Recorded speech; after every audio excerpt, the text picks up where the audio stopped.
Another nice, comfortable day in Arizona. Cactus League baseball continues from Maryvale Baseball Park here this afternoon as the Milwaukee Brewers take on the Texas Rangers from the American League West. We think we have a pretty good pitching matchup for as long as the starters will be out there here today. Cole Hamels gets the call for the Rangers. Brandon Woodruff is on the mound for the Brew Crew.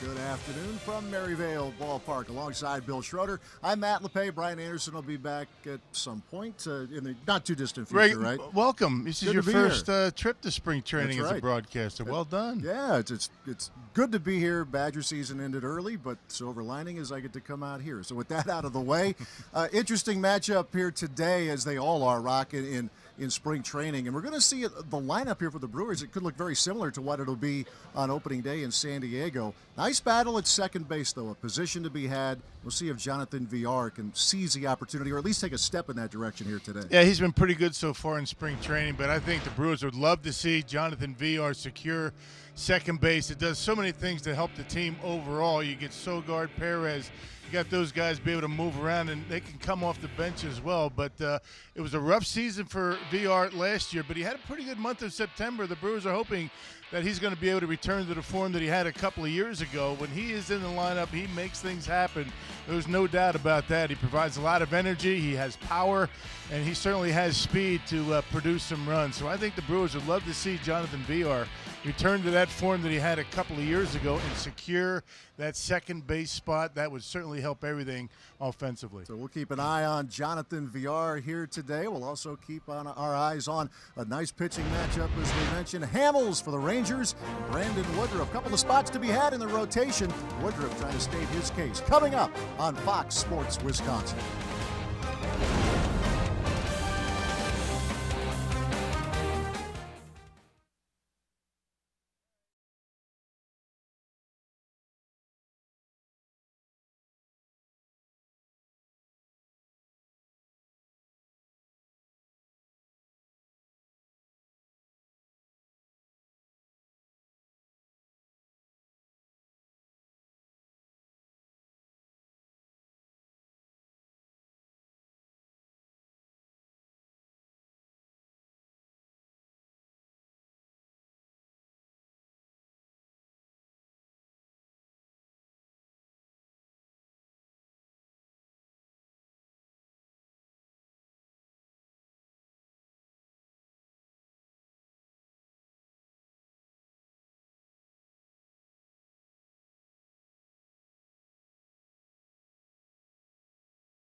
Degrees here, got you by 50. There's our rub it in moment here of the afternoon. Cactus League baseball as the Brewers and Texas Rangers have at it. They're going to play a couple of times in the next couple of days, as a matter of fact. Jeff Bannister in his fourth year, sub 500 team a year ago, trying to get things turned around. And here is Bannister's batting order presented by Potawatomi. Delino DeShields leads off, followed by Drew Robinson and Nomar Mazara.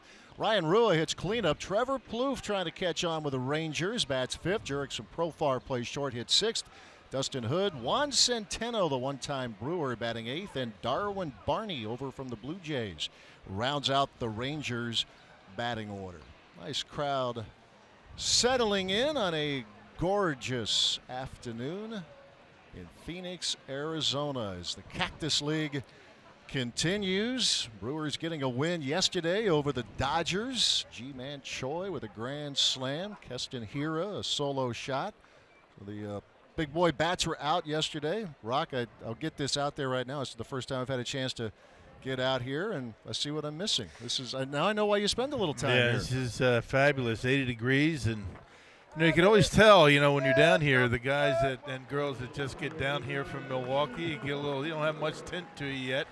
I strongly urge the sunblock and the hat. Yes, you can get red in a hurry, right? Red before tan.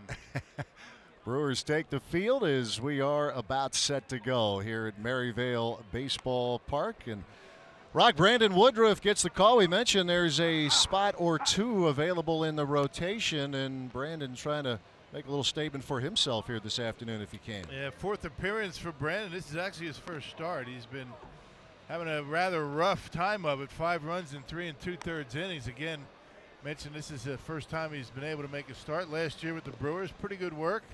41 earned run average in his games, 8 games, 3 2 record. But he's looking to make that rotation. 2 spots up for grabs, and there are some guys throwing the baseball pretty well.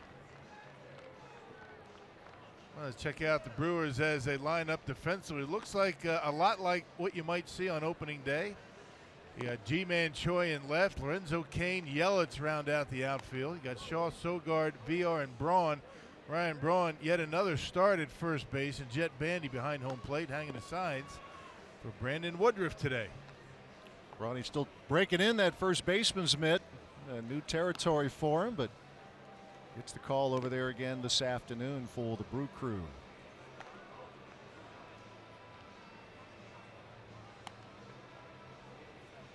With all those outfielders, a chance for him to stay in the lineup, get some work at first. And we mentioned Jonathan VR in the open. The door is open. You've got him, you've got Hernan Perez, Eric Sogard.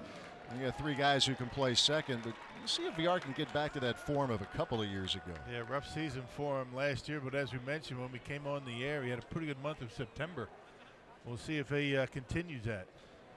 And we are ready to roll here in Maryvale, as Delano DeShields will lead things off here this afternoon. Rangers split the squad yesterday at a day game as well as a night game. DeShields part of the night game for the Rangers. And he is right back in the lineup here this afternoon as Woodruff begins with a strike, and we are underway in Maryvale. DeShields, the son of the former big leaguer, and a threat when he gets on the bases. Stole 29 bags a year ago for this Texas ball club. We've got some guys that can run a little bit on this Texas Rangers club. Not all of them here today, of course. A ball, a strike. Woodruff to DeShields. As for Woodruff, such an eventful year last year. He was going to get his first start in the big leagues in St. Louis. Part of a doubleheader, and then tweaked a hamstring during warm-ups and didn't get that first start until early August against the Tampa Bay Rays, and made very good on that major league debut. But man, what a roller coaster ride that had to be for Woodruff, the false start, if you will, to his career. Hey, after 16 starts with Colorado Springs last year, he was 6-5, a .430 earned run average down in AAA. The Brewers know he has a good arm. He just has to be able to throw a few more strikes. He's got the 4-seamer, the 2-seamer, the slider, which was a pretty good strikeout pitch for him last year when we saw him in Milwaukee. He'll throw a changeup now and again. Payoff pitch to DeShields, and he takes a look at a called third strike. Home plate umpire Lance Barrett says take the left turn, and that's how we begin on this Tuesday afternoon. Not a good way to start the day. Complaining about the strike zone. Hey, if it's close, it's a strike in spring training. Looks like a pretty good pitch by Brandon Woodruff. Of course, regardless of what side you're on, Rangers think it was away. I think it was a great pitch. Oh, yeah, in the neighborhood, ring them up, right? Here's Drew Robinson, the DH, here this afternoon. We saw the pitchers take a few hacks yesterday. Junior Guerra and Clayton Kershaw were the starters at Camelback Ranch. But both managers using the DH here today. Junior Guerra's been looking good in the mound, hasn't he? Yeah, he really bounced back. It was a rocky start course, an error allowed a couple of runs to score as Woodruff sends one to the backstop. Yeah, 3 in the first and nothing after that, right? Yeah, he really battled through it. He was effective. And Ji-Man Choi with a grand slam. Keston Hiura going deep. Saw Corey Ray in the lineup late. Yeah. Their debut in Cactus League play. The ball is strike to Robinson. They took a little off right there. A little movement going away. Got to be able to throw something off speed for strikes in this at this level. That changeup's a good pitch for him when he can throw it and get the feel for it for strikes. Ahead of the count, a ball, 2 strikes to Drew Robinson.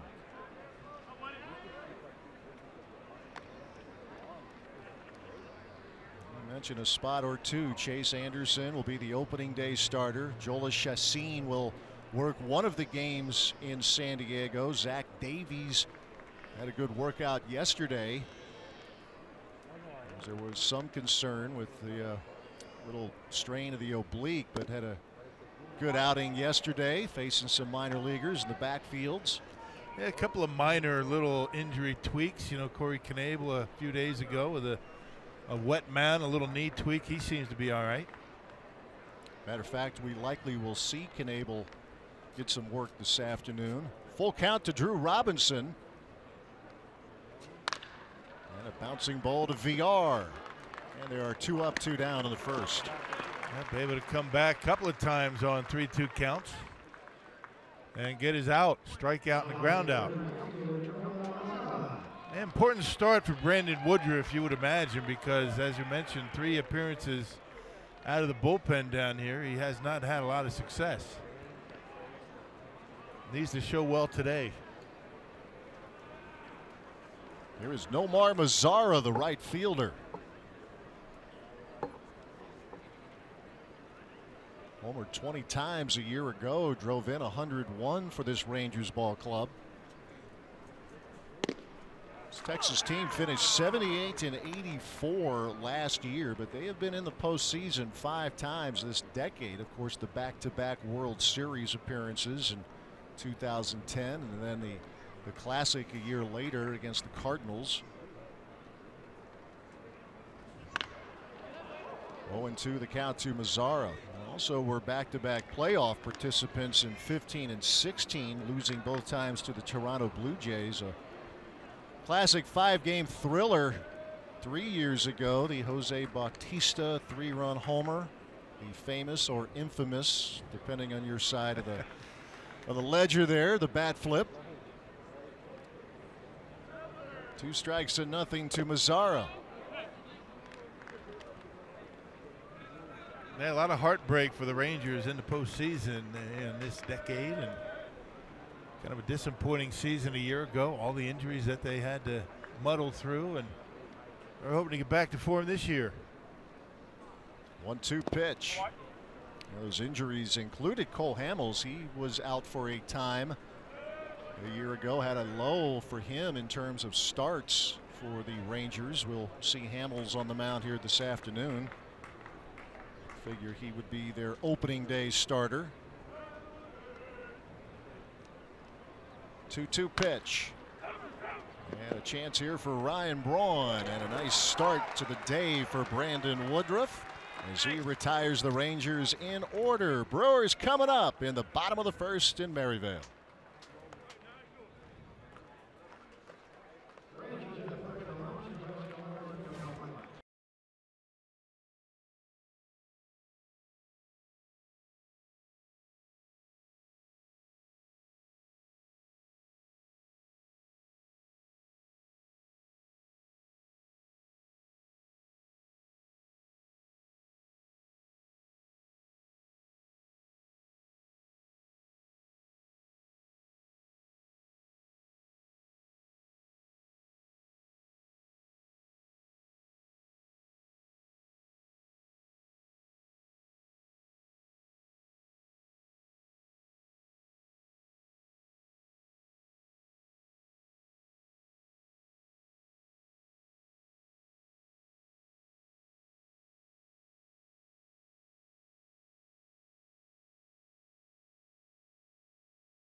In order, let's check out the Brewers batting order presented by Potawatomi. Lorenzo Cain, Christian Yelich, and Ryan Braun at the top. Travis Shaw hitting cleanup, followed by Eric Thames. Jonathan Villar hits sixth. Jet Bandy, Eric Sogard, and Ji-Man Choi rounding out the batting order for Craig Counsell. And that's the order that's going to take a look at Cole Hamels, the veteran World Series star 10 years ago. Yeah, fourth year with the Rangers, and you can see his season, only 24 starts. He had a complete game. Win-loss pretty good. Earned run average a little high for Cole Hamels. You don't see earned run averages for him up there too often. Ready to go to work against Lorenzo Cain. Starts him with a strike. This top half of the batting order, this is likely how it would look when the games start to count, as Cain rips one into center field. And the Brewers have their leadoff man aboard in the first. Well, he just stays on the baseball so nicely. I mean, waits long, he's got quick hands, and hits that one into center field. He uses the whole field so well, Matty. Really does. I mean, we've been able to watch that the entire spring, and that's certainly a good example to set for a lot of these hitters. Fastball in. Coles likes to use that cut fastball inside on right-handers. And Cain able to get enough of it, muscles it out there to center field. And here is Christian Yelich. You look at this combo at the top of the order, and it's still the middle of March, but that Cain-Yelich duo, these are guys who are not inclined to strike out. They will get on base, and that's an area clearly the Brewers want to improve upon. And these two guys, I think, give this club every chance to do that. Well, you look at the top four in this lineup. It's probably going to be what the batting order is today, the top four. I mean, these are proven successful hitters in the major leagues. It's good that you can pretty much ink those guys in every day in the lineup. The ball is strike to Lorenzo Cain, or to Yelich rather, as Cain draws a throw. Hamels always has had a good move. You got to be careful over there.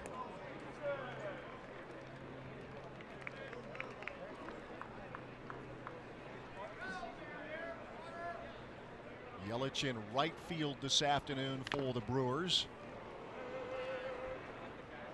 as he continues to get a taste of that corner outfield spot here in spring training. He's been a center fielder and a left fielder in his career. Yeah, left field, right field, depending on where Braun is and who's in the lineup with him. You have Santana in right, you switch Yelich over to left.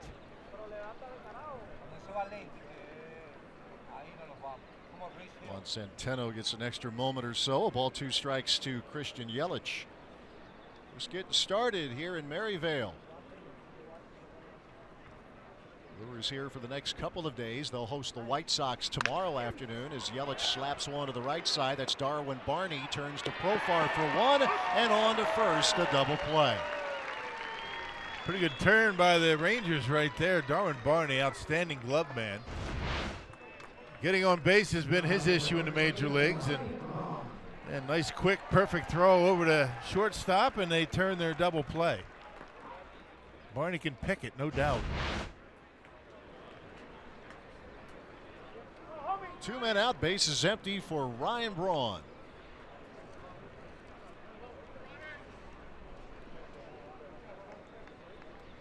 Hitting .333 here in the spring. Always someone, Rock, and you know this better than I, he only needs so many at bats to get himself ready for the regular season. Getting some work today, but a couple dozen, maybe 30, and he's good to go. Well, he's got 12 at bats. He says, you know, 25 to 30 is all he needs. That's all any of these guys needs, and a lot of them are there already. We're playing a little bit more this year because Brewers want to get him as much experience over at first base as they can. A couple days ago, Ryan telling reporters he's still not remotely comfortable, although when you watch him, yeah, there's going to be growing pains, but looks like he has the goods to handle the position, but obviously much different. Been 10 years since he's been in the infield. You see the Rangers defense, pretty good defense throughout the year. No Adrian Beltre over at third base.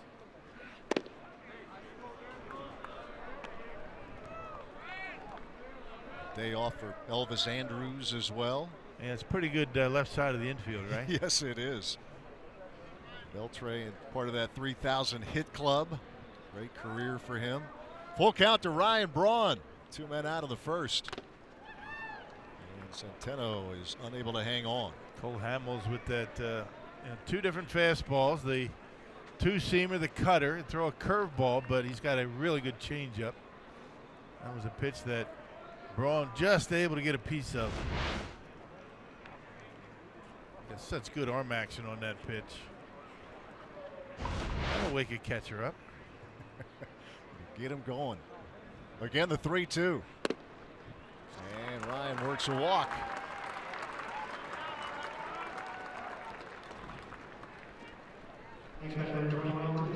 Hamels, a 4-time All-Star, the MVP of the National League Championship Series back in '08 with the Phillies, and the World Series MVP as well. They got through the Brewers, of course, in the wild card round, and the Dodgers, and then the Tampa Bay Rays. Tremendous years with the Phillies. Cole Hamels. Yeah, 2012, 17-6, a 305 earned run average for Hamels. Made 31 starts. It was last year's team MVP, Travis Shaw, who swings and sends one foul. Talking to him yesterday, he's feeling like he's in a pretty good groove. It's all relative. It's still just the middle of March. Not exactly where he wants to be, but says he's on track, feeling pretty good. He's homered 3 times this spring, as you see. A ball, a strike. Well, he's had his share of left-handers to deal with. I think the Brewers have faced more left-handers than I think. It's been amazing. It seems like every day. You had Kershaw yesterday. That's right. You got Cole Hamels today, so some pretty good left-handers at that. I talked to Darnell Coles about that. He just kind of shook his head and said, it's just the way it's been going. And Shaw takes strike 3 called. Hamels with his first strikeout of the day. Brewers get a hit. They leave a man. We are through 1. No score in Phoenix.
Badger fan here in attendance, so it's good. Good to have everybody here. A nice crowd on a Tuesday afternoon.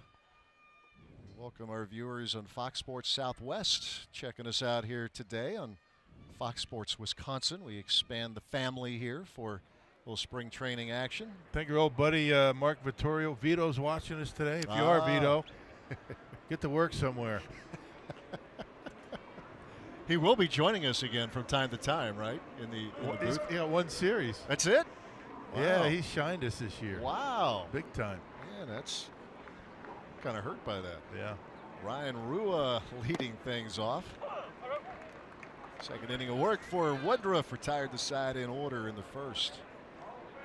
Just one series. Was it something that we said? I think so. Okay. It's in September. All right. At home.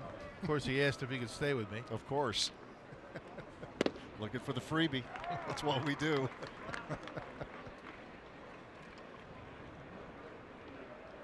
Two strikes and nothing. Woodruff against Ryan Rua. It's Rua, Trevor Plouffe, and Jurickson Profar for the Rangers in the second inning.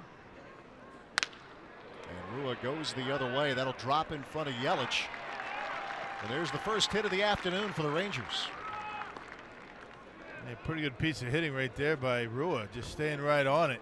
A little bit off the end, but able to go right with it. Hitting coaches love to see that. And when you got a big guy that can hit some home runs, you go to the opposite field.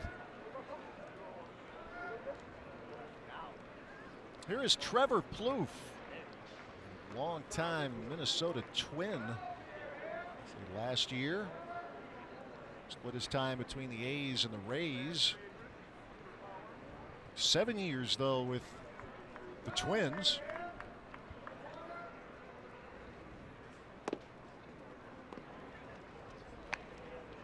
And not a short thing that he's going to stick with the ball club. They got 6 guys here in this game today that you figure are going to be on the ball club.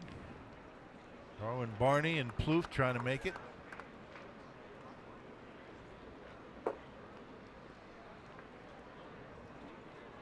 Woodruff ready with a 1-0 pitch. That's a nice block down there by Jet Bandy. Good actions. Good actions. Good quickness by Jet Bandy. Terrific throwing arm. We're going to have an opportunity maybe to talk to Jet after he comes out of the game today. You got to be quick on your feet, sliding over without going up too much, and did a pretty good job to keep the man at first base. Remember, early last season, Bandy and Manny Pena were splitting time pretty much right down the middle. Through the first month and then some a year ago. He got off to a very nice start and then slumped and then got hurt. Everything just kind of unraveled. Looking to get back into some rhythm here this year. Trying to win that backup job. He and Stephen Vogt. Vogt still dealing with the shoulder issue. Was trying to get some throwing in yesterday and had to shut it down as Plouffe sends one into right field, drifting back near the track, and on it is Yelich for out number 1. Didn't sound like he got it on the barrel, did it? No. Just a little on the end and stayed in the ballpark. Still hit it pretty well. Ball really travels well here. We don't need to tell you that every day. Not much of a breeze this afternoon blowing. Doesn't need much help down here. It carries pretty good. Yeah, nice warm lazy day today. You say it's supposed to get cooler and the wind's going to kick up here as we move on through the week. Here's Jurickson Profar. Appeared in 22 games with the Rangers a year ago. Just getting back is Rua. A super utility guy, can play anywhere just about. Quick feet for Woodruff. Just does get back. It's not so hard over there at first. Good tag by Brawny. Make it look easy.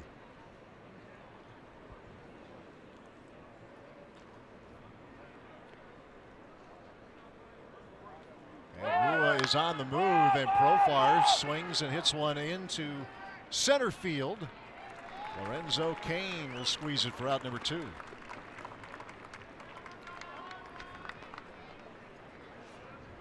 What an addition, what the leadership that he brings, the personality. At Brewers on deck in late January, it was quite the welcome that he and Christian Yelich got from the big crowd there. That always popular event. I know, Rocky, you've known him for a while from his first time through. He just seems like he gets it. Still has that same smile that he had on his face back in those days.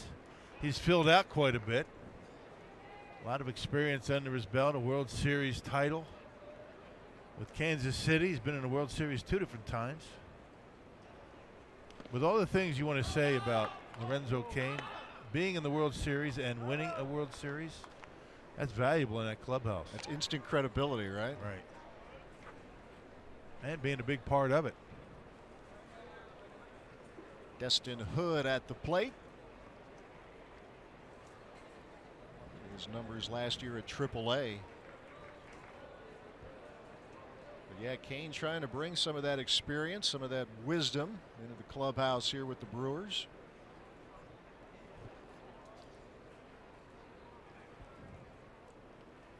One and 0 to Hood.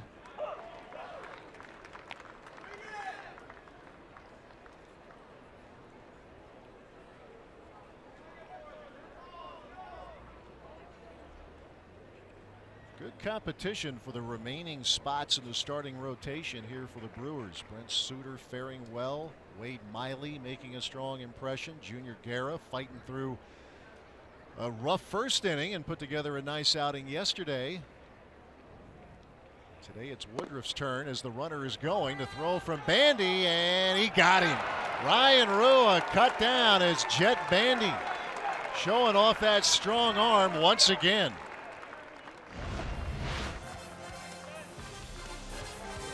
Between Pena and Bandy, you run with risk. And we are through an inning and a half in Maryvale.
Is calling upon fans for a critical mission at Miller Park on Saturday, April 21st. You can join the Star Spangled Avenger by securing a Marvel Superheroes night ticket package, Rock, which includes a seat to the Cruise game against the Marlins, plus a Brewers Captain America bobblehead. And by the way, don't you remember those are my reads? They're all yours from now on. The team drops. I read what's handed to me. I mean, it hasn't been that long, has it, Matty? Come on. I thought. Although I get it because Mike Vassallo was bugging me over here. Well, you were distracted. You were very distracted, and I read what is given to me. Thank you for picking me up. Mike Vassallo was over here singing to me I'm not quite sure why. It's a tender moment. I told him, I said, maybe you better concentrate on your official scoring duties because it's been kind of weak this spring. See, during the off season, you save up all the barbs, right, for Vassallo. Right. Pretty good singing voice, though. A little uncomfortable. Eric Thames leading off here in the home half of the second. A fly ball out to left center field has some carry to it, but DeShields runs it down at the track. 1 out. Always good to get Eric Thames at bats against those lefties. That's something he'd like to improve upon from last year, and the Brewers have faced a ton of them so far this spring. Pretty good charge he put into that one off of Cole Hamels. And here's Jonathan Villar. In his career, he has fared better against left-handed pitching, but last year was an exception. It took him forever to get a hit on the right side of the plate. But the numbers favor him throughout the course of his career. And as we mentioned, trying to get back to to the VR that we watched, the good VR from 2016. It was a struggle, a good last few weeks for him, and trying to carry that over into 2018. Man, hitting right-handed is a big deal because you'd ideally like to be able to use Sogard against, right-handers and have VR as a right-handed batter so you don't have another left-hander in the lineup against good lefties. And VR with a line drive that is snagged by Darwin Barney. That's out number 2. Pretty good job right there on a 0-2 count. Shortening up a little bit, not trying to hit the ball out of the ballpark. He's choking up and just kind of punches that two-seamer that's down and away to the right side. That's a good job. That's a good at-bat for VR. You and Darnell Coles and you and BA and Darnell Coles were talking about that the other day, I think, Rock. Were you not? It's results matter, obviously, by the end of this month and for the next 6. But right now, it's good at bats, trying to barrel up when you can, adjust as you can. I think that's what you're talking about with VR. Seeing the baseball, basically. Seeing it out of the hand, recognizing balls and strikes. That's what you try to accomplish early in spring. Now, you have a week left of spring training, a little different. Jett Bandy. Flash that arm of his in the top half of this inning. Throwing out Ryan Rua, trying to steal second. Behind in the count here to Cole Hamels, 1-2. Heads up down the line.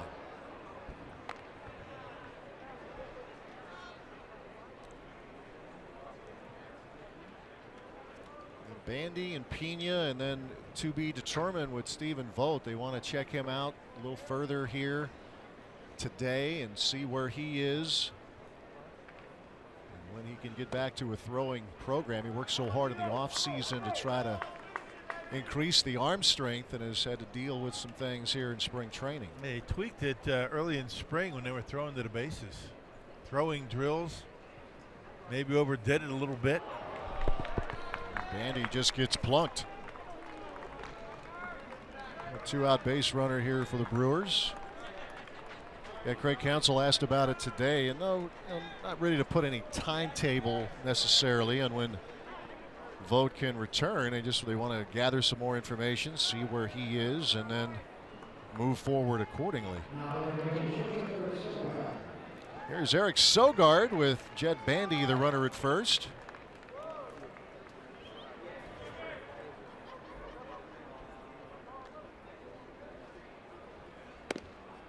Quite the impression Sogard made last year. He was called up in May.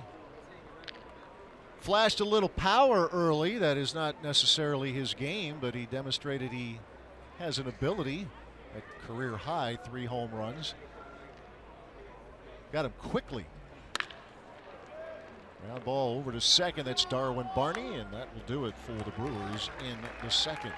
We are through 2 at Maryvale Baseball Park. Cole Hamels, Brandon Woodruff throwing up 0 so far.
are joined now from the dugout.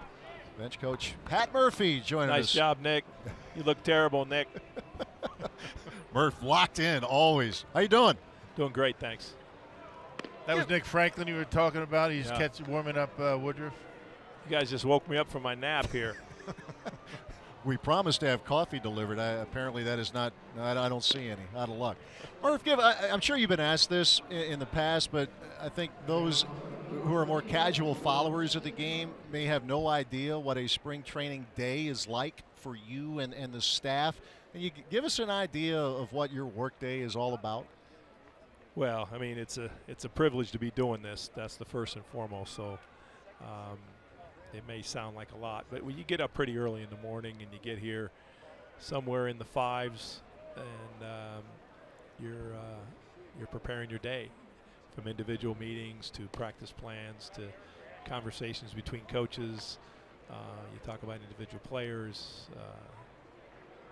You eat about 3 times. I got more food here for you than it should be illegal in some way. That's worth getting to the ballpark at 5, right? No, I'm not kidding you. Rock, I eat. Ball's hit. That's Destin Hood getting into one into center field. That's going to bang off the wall, and it will be a leadoff double for Hood here in the 3rd. So your alarm, Murph, goes off, what, about 4 o'clock in the morning? Yeah, 4:35. Yeah, 4:35, and you're at the ballpark. And, when you guys put your plan together on a daily basis, and I mean, I always see you guys, working on certain things. I mean, is that pre-planned, or is there something that's been going on in games where you decide you want to work on something? Well, we have the right, we got the right anytime to change things up and work on specific things that maybe happened in the game the day before. But, Eddie Cedar does a great job he has been to so many spring trainings, and he's got a template in place. And then we kind of drive him crazy by changing it here and there. But there's a lot of organization that goes into it, and Counts is great. He's just open-minded, and we keep kind of a real consistent, level-headed approach. He's not trying to do anything but what's genuine, and he's not trying to make it anything but what it is. What I mean by that is sometimes you're trying to make it real fun for him or entertaining or anything like that. He's just really genuine, and I think that makes a huge difference in why our culture has been what it is. And that's what I was going to say next, was that you and Eddie, I mean, you guys liven up those drills. I mean, these guys really seem like, they have a good time, and the stuff that you guys yell out to them kind of encourages them to concentrate a little bit, doesn't it? Yeah, I'm not real interested in how they feel, to be honest with you. I don't know if you noticed that. But get the job done, right? How much money they make, I don't really let that affect us. But no, Eddie does a great job. He's been here. Carlos is doing a great job. Jason Lane, Darnell Coles, these guys, they put in so much effort every single day to help these guys.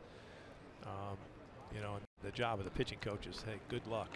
With the number of pitchers they have to work with and evaluate and get into games and schedule. I mean, spring training is a difficult time, but we all love it because of what it leads to.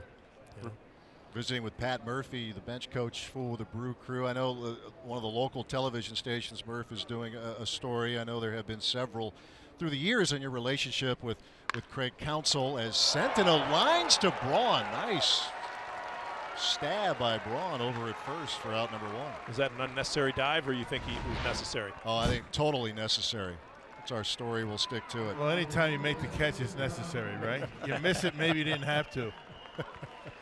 Talk about his progress, Murph. I mean, I'm sorry to jump on you. Talk about Braun's progress at first. I mean, it seems like things are coming along. No question. I mean, if Bronny puts his mind to something, there's probably not a position he couldn't play pretty well.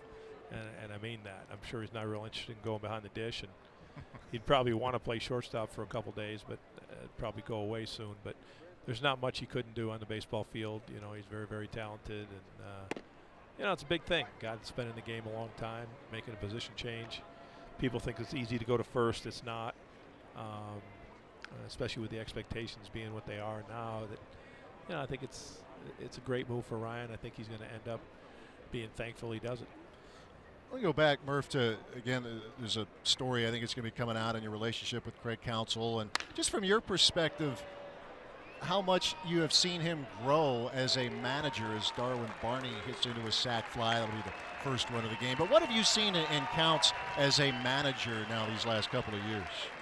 I've learned a ton from him. You know, it's the truth is this guy's really, really sharp, and I think anybody that knows him knows that. They watch him play the number of years he played. They know what, you know, he's got a feel for it, and he has a feel for people because he's genuine and he's real. He's not going to cut corners with you. He's not going to try to candy coat it. And I think that makes him great. And every one of us, you get better every day. Every day you're here, and every day something else comes up, and you have an opportunity to handle it better than you did the time before.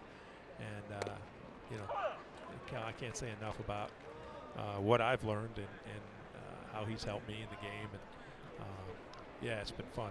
It's been fun. Our relationship goes back so long ago you can't even remember some of it. We tell stories to each other that neither of us remember. He was talking to the reporter today. 30 years. Yeah, it was since he had that workout at County Stadium. Here's Delano DeShields with 2 outs, and the base is now empty here in the top of the third. but Murph, you guys have some tough decisions coming up. I mean, this is your what, 3rd year here, right? Right. And you know, from the first year you were here to this year, I mean, the decisions become very difficult as to who you're going to keep and who you're going to send out. I mean, that's got to be a good feeling for you guys in those meetings. Well, I mean, it's great to be armed with you know, at least 25 players that are very capable of doing the job, and that's a fun thing, you know. But it will be tough on some people's lives, and that becomes pretty personal, you know. I think you get to know these guys, or you've had relationships with them for a number of years, or whatever it might be. It's pretty difficult, you know. It's still very much a human thing, and it's tough to see guys not make the club or have to, you know, uproot their family and go someplace else, or, you know, be the odd one out, so to speak. And you know, that's not an easy thing. So we don't take those decisions lightly, and you know, I know that nobody here does, but it's part of what we do. All right, Pat, I appreciate it. A friend of yours and mine, Barry Alvarez, I'm sure he says hello. Wishes you all the best. Yeah, he's a wonderful man. Yeah. Wonderful man. His kid used to come to my camp. I called him Balboni, big left-handed hitter with some power.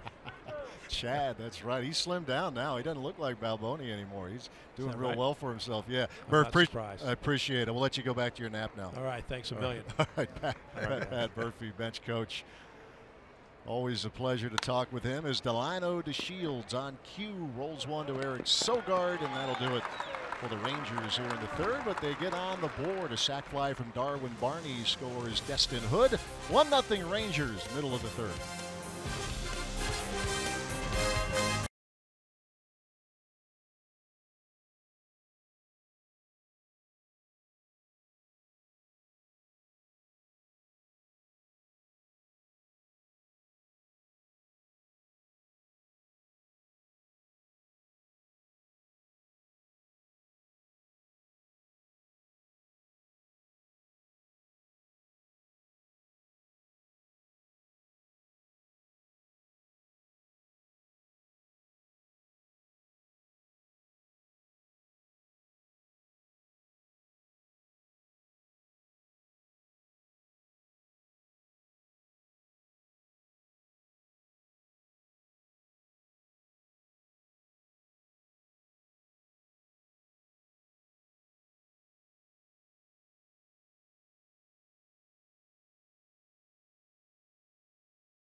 You can enjoy total flexibility with a Brewers Flex 10-pack. Allocate your tickets any way you like across a selection of 52 different games. Plus, get opening day as your free 11th game.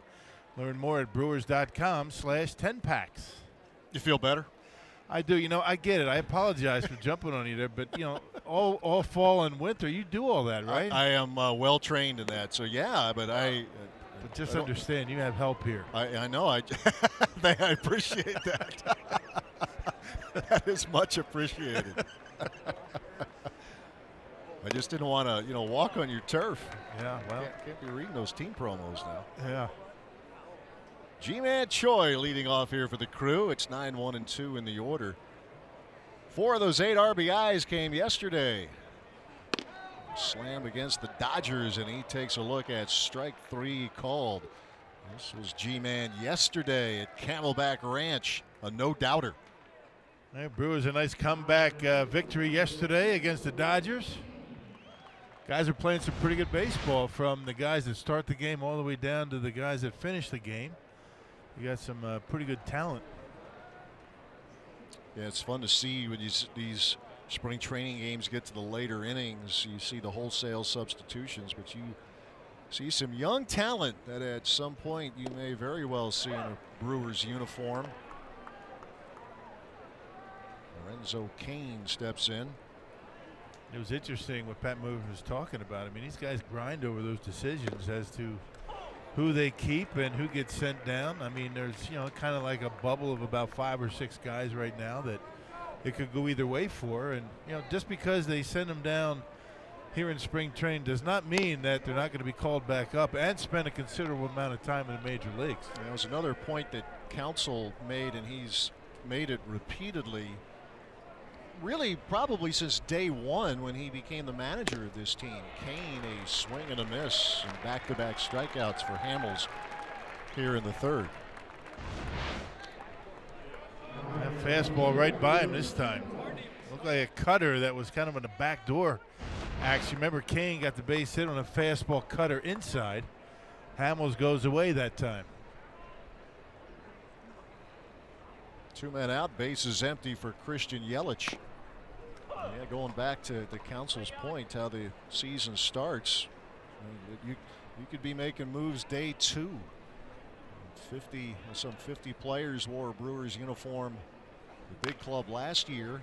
All kinds of different lineups, which was something that Counsell talked about from day 1. Don't make too much of a lineup because it could, and in fact is likely to change day 1 to day 2.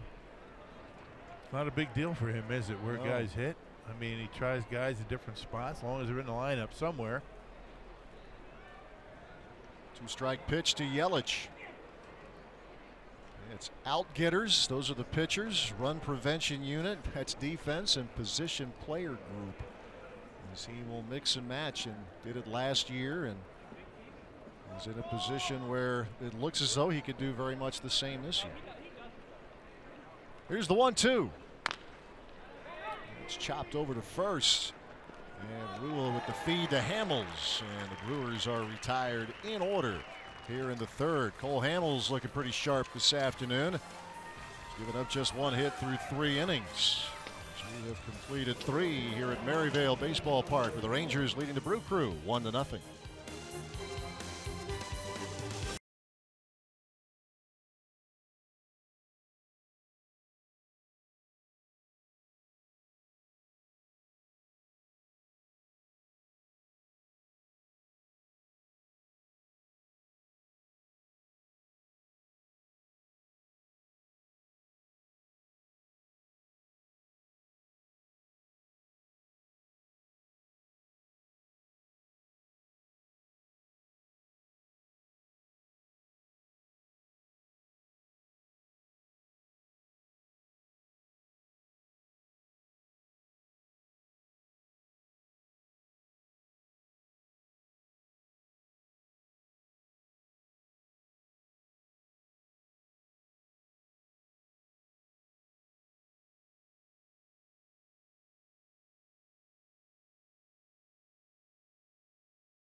Girls to be strong, smart, and bold. The combination of long-lasting mentoring relationships, safe pro-girl environments, and research-based programming equip girls to lead healthy lives, break the cycle of poverty, and become leaders in their communities. Visit FoxSportsSupports.com to learn more.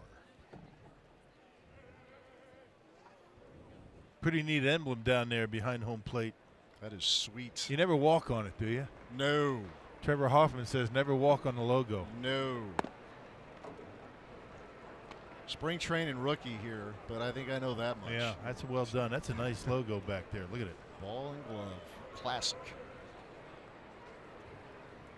Drew Robinson leading off the fourth here for the Rangers against Brandon Woodruff.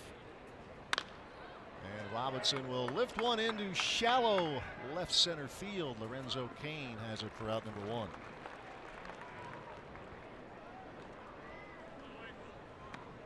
Only run of the game scored in the last inning. The Rangers getting a leadoff double from Destin Hood. Moved to third on a wild pitch. Scored on a sacrifice fly off the bat of Darwin Barney. A run, 2 hits so far off Woodruff.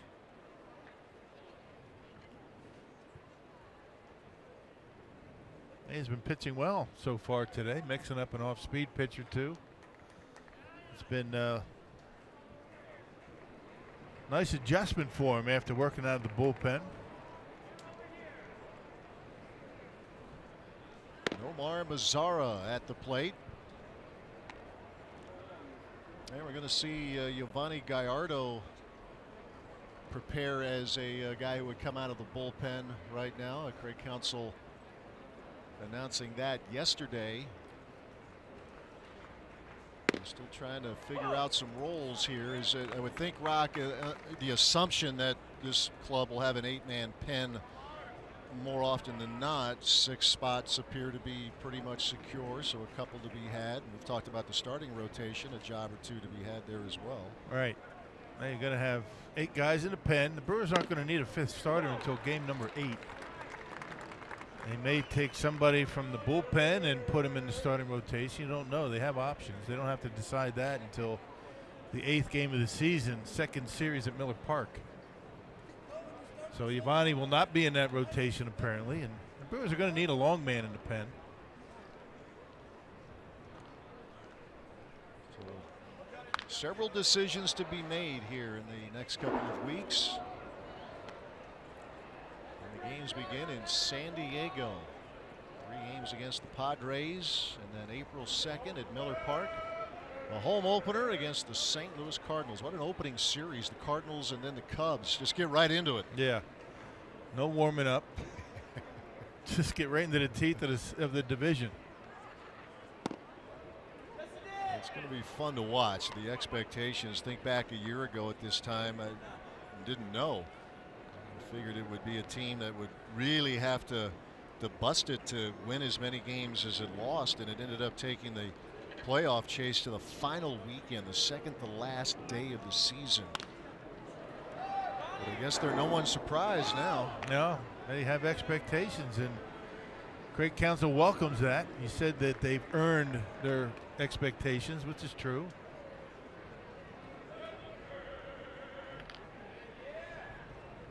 They've very much embraced it. Derek Johnson, the pitching coach, they're sitting with Counsell, getting a ton of credit. Chase Anderson, in meeting with the media yesterday, he talked about his big jump from 2 years ago to last year, and Chase will be the opening day starter. And he'll tell anyone who asked him, and you don't even have to ask him, he makes sure he mentions DJ right away. Yeah, and he's getting the due that he deserves. You know, regardless of how Derek Johnson wants to accept that, he doesn't like talking about himself. Payoff pitch to Nomar Mazara. But you ask every one of these pitchers, to a man, guys that have been to different organizations and have now come to Milwaukee, they rave about the way he presents different ideas to them. Sometimes it's kind of like being a parent, right? I mean, you try and make suggestions to your kids, but make them believe it's their idea. There you go. You know? Yep. Know which buttons to push. Coach is not easy, particularly these days. Again, the payoff pitch. And Mazzaro works Woodruff for a walk. 1 out, 1 on in the 4th. I thought it was interesting when you guys chatted with Derek Johnson too. He's one of those guys. He's touched every level, right? And then some, from youth baseball and all the way to the big leagues and everything in between. He has college. Yep. Yeah, great reputation at Vanderbilt. Many years in the Cubs organization and now getting an opportunity and making the most of it. Done a good job.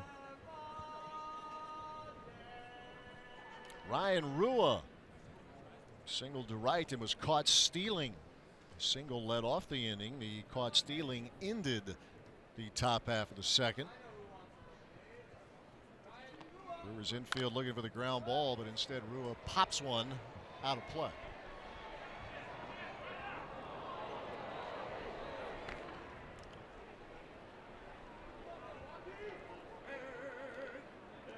Rua said to be in the mix. Left field job. Drew Robinson, who's DHing today. Willie Calhoun. Got a couple of positions they're looking to shore up and secure jobs. Interesting team to watch in the tough AL West. Good run of postseason play ended last year, finishing 6 games under 500. Fastball from Woodruff is in. 2 strikes and nothing to Rua.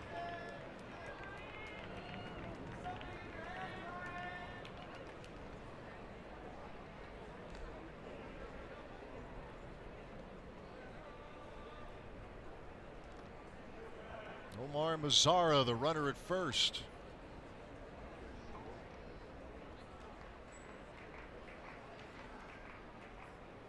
Here comes the 0-2.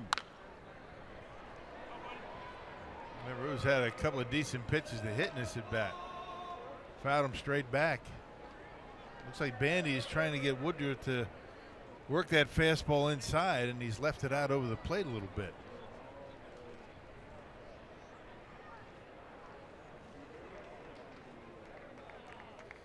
Pena had the starting call yesterday against the Dodgers. Bandy in there today.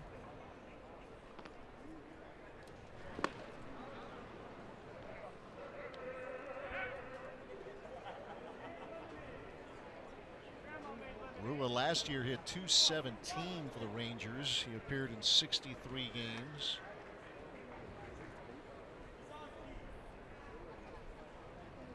Drafted by the Rangers organization 7 years ago. Again, the 2-strike pitch. Did he hold up? No, he did not. That is strike 3, and that is out number 2 here in the 4th. That slider off the outside corner, and Lance Barrett, the home plate umpire, handled that one on his own. Rua not happy about that decision. I think Lance Barrett playing a little speed up rules here today. It's close enough, he says. You offered. Second strikeout for Brandon Woodruff. But a good pitch by Woodruff. You know, slider off the plate, got him to chase it. Here's Trevor Plouffe. Sent Christian Yelich to the track in right field in the 2nd inning.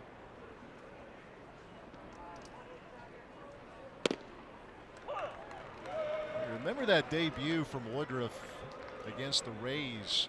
He worked himself out of some trouble early in that game. First, 2 or 3 innings.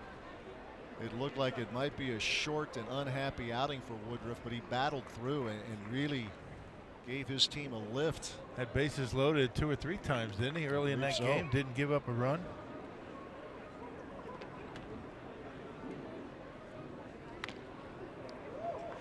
Plouffe down on the count, 2 strikes and nothing.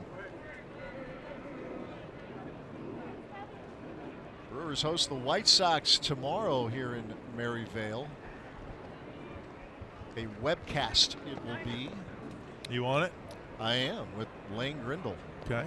You and I got a webcast coming up. We do next week, I believe. Yeah. My maiden voyage in the world of webcast yesterday with Jeff Levering. I was listening. I'm impressed. I was. Yeah. We didn't talk about you too much. A little. Andy again with the block. A ball, 2 strikes to Plouffe. Now you add to your resume of games that you've done radio-wise, right? Now baseball. That's right. Big league baseball, college football, college basketball. What else? A little bit of that. Hockey in college. Okay. Yeah. Nothing you can't do. Well, nothing I haven't tried. The way we can do it is to be determined, but if it's there, we'll try it. 1-2 to Plouffe. I was able to, you got me up into your broadcast booth at Camp Randall this year. That was quite the experience. You know, you have a crowd of people in that booth. We are, it's well attended. And Kashan and I just kind of just nudged our way in. And you and Mike Luke was very gracious. Tauscher. That's right. Mark Tauscher joins us in the home games. Yeah, it was fun. It was a good game for you to go to. Yeah. Too. Michigan. Yeah. Brad Weimer's Michigan Wolverines, former producer. So you guys kicked him out. Mm-hmm. It's easy to get to the you know, the broadcast group in Milwaukee. Tough to stay. It's a tough crowd. There you go, Bucky Badger. I saw a few hats like that. It was a little chilly that day. That might not have been enough. Yeah. Very nice. Met Ron Dane. Ron Dane. That day, yeah, he came by.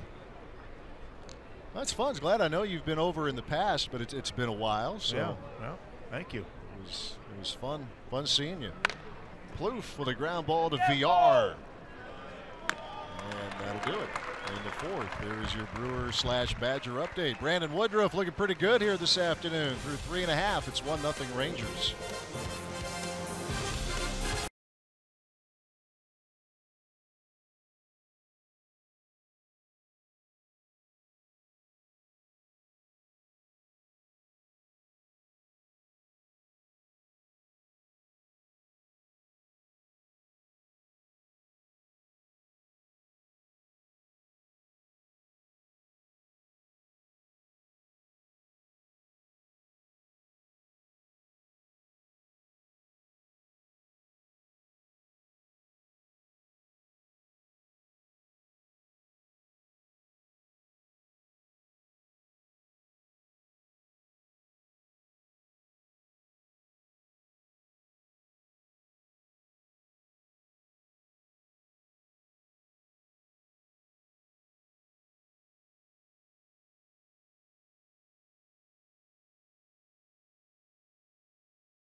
Knicks say Brewers Wise play an important role in the club's community outreach efforts through their commitment to several important causes.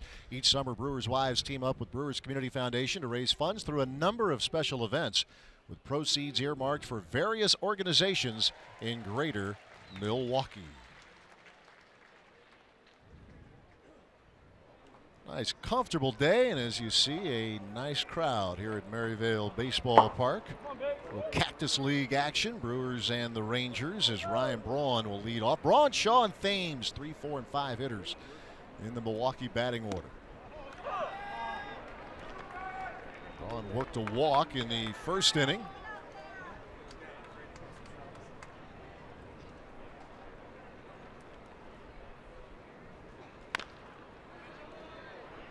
We seem to be off balance with Cole Hamels out there, right? Adds a little bit, takes him off.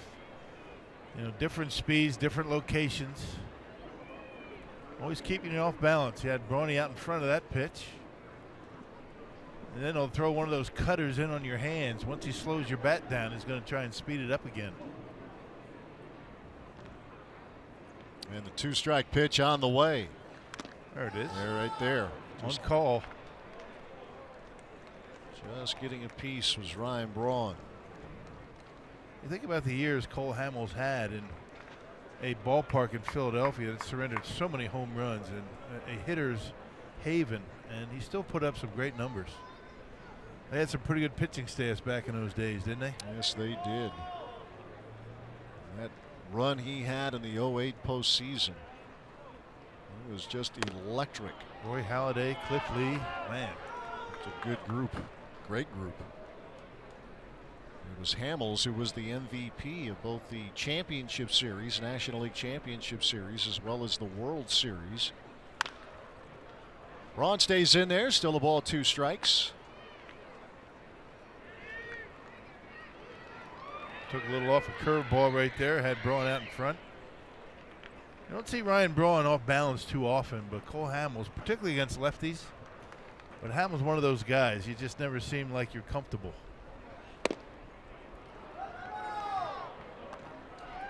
Just 24 starts for Hamels a year ago, 48 in the 3rd innings, both represented career lows. Here's someone you pencil in for 32, 33 starts a year, and had that run where you could count on him for 200 innings plus. Today's baseball, the way bullpens are used, I'm not sure that 200 mark is going to get hit with any kind of regularity right in the coming years. Yeah, 5-6 innings considered decent starts these days, and yeah, going to be tough. But I'm just kind of watching this at bat. I mean, we're in spring training, right? We're mid-August. You got Cole Hamels, nothing to prove, you know, down here in this game. Ryan Braun the same, but these guys are competitors. You know, Ryan's up there. He says he's got Hamels out there, and Hamels wants to get Braun out. So these are great little matchups, even in spring training. And Braun again works Hamels for a walk. Second time Ryan has accomplished that here this afternoon. That competitive instinct just takes over sometimes when you're facing the best, right? Absolutely. They're fun to watch. Well, it was interesting yesterday, the game against the Dodgers, and you can really hear it in these spring training ballparks. Clayton Kershaw, if he wasn't happy with the delivery, you'd hear him yell. I mean, he at himself. Right. I mean, every now and then in a big league park you can hear it, but you definitely hear it out here. Here's Travis Shaw. And the closer you get to opening day, the more you're going to hear it from some guys. Hitters taking a little bit more seriously. You're talking maybe next week, starting next week maybe.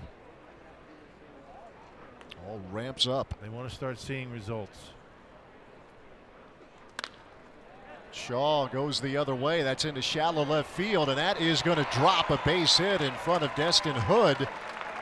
As Shaw dumps one into left, and the Brewers have their first 2 on here in the 4th. Yeah, just the idea of willing to go to the opposite field against a pretty good lefty. Allow Shaw, although it wasn't hit all that well, he put a bat on it. They played him deep and left, and he was able to dump one out there. And watch the front shoulder with Travis, just staying right in there. Reaches out. I don't think it was a strike, and able to dump it into center field. These left-handed hitters for the Brewers are getting a lot of good work against lefties this spring. And another chance for Eric Thames to hit against a left-handed pitcher in Cole Hamels. Thames flied to the track in center in the 2nd inning.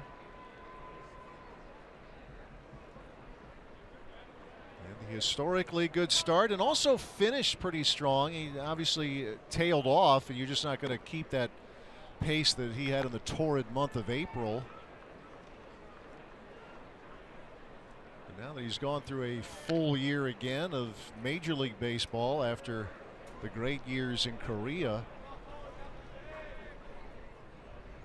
lived the life here of a big leaguer in the 162 game schedule. Let's see what he brings to the table this year and how many games he'll play, how many games Braun will play at first. Eric Thames, you got Jesus Aguilar in the mix. Yeah, middle part of the season, I think Thames was a little bit tired. Legs were bothering him a little bit. Thames going the other way and playing shallow was Hood, backing up and makes the catch. Tagging is Braun, and he'll get 3rd. A productive out for Thames. Runners at the corners with 1 away. Yeah, so Thames able to go to the opposite field both times up. Advancing a base runner.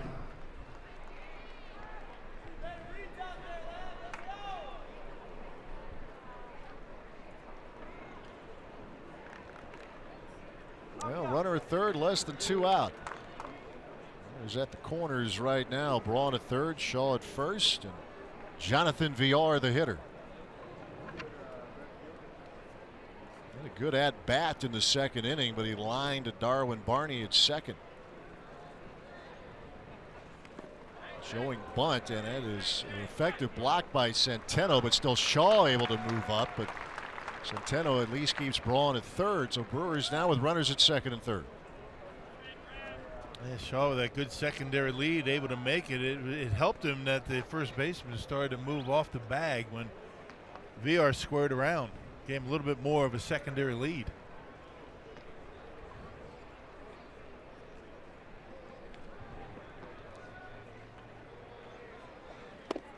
Swing and a miss, staying out in front.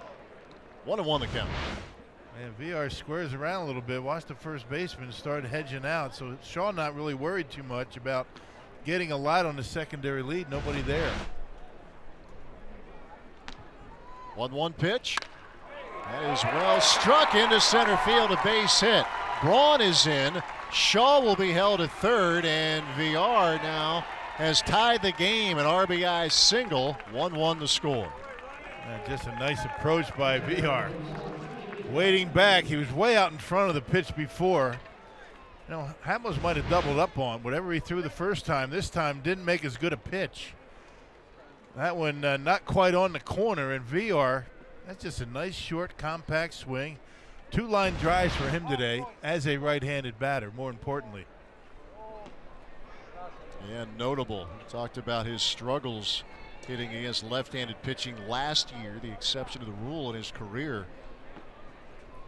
It's the Brewers on the board in the fourth, and Bandy smokes one deep to left field. If it's fair, it's gone. It is a foul ball. Just missed. Wow. Wow. Yeah, no kidding. What more is there to say? Boy, you talk about sitting on a pitch, getting it. That was a mistake by Hamels, obviously. Foul ball just not high enough to be able to handle that one. Good job by the kid. Nicely done. The hat for a glove. Nice scoop. Play that bad boy on a bounce. Yeah. That was drilled. VR is running. Bandy takes a strike, and VR is in uncontested. That was a big part of VR's game a couple of years ago. 62 stolen bases. Eliminates the double play possibility. That's a big deal. Now it's up to Bandy to put the ball in play somewhere. Infield back. 0-2 count. Bandy again hits it well, and again foul. That is 2 that he is just yanked here against Cole Hamels in this at bat.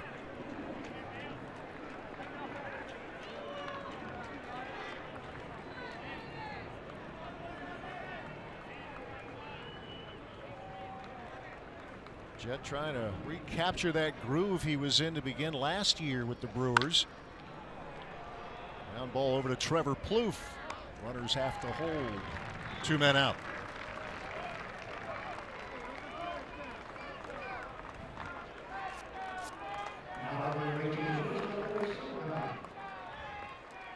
Two outs with runners at second and third. Hamels trying to limit the damage here in the fourth.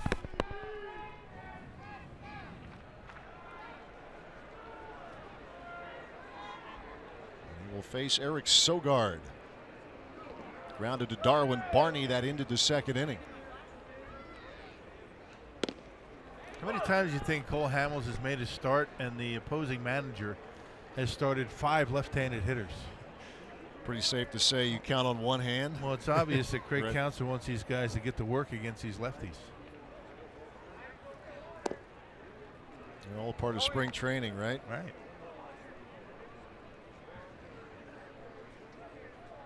Get a look, see what you have, get yourself ready for when the games count. A ball, a strike to Sogard. And Little squib shot over to Profar. It's short, and that'll do it for the Brewers. Here in the fourth inning, Jonathan Villar, though, a couple of good at-bats here this afternoon. Not rewarded the first time, but he is the second. RBI single to center. We are through 4. Brewers and Rangers tied at 1.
Great to be with you here on Fox Sports Wisconsin, and today Fox Sports Southwest as well. Here's the rest of our Brewers TV schedule here in the Cactus League. On Sunday, we'll be right here as the Brewers take on the Dodgers, and then next week, matchups against the A's and the Kansas City Royals. Check it out here on Fox Sports Wisconsin.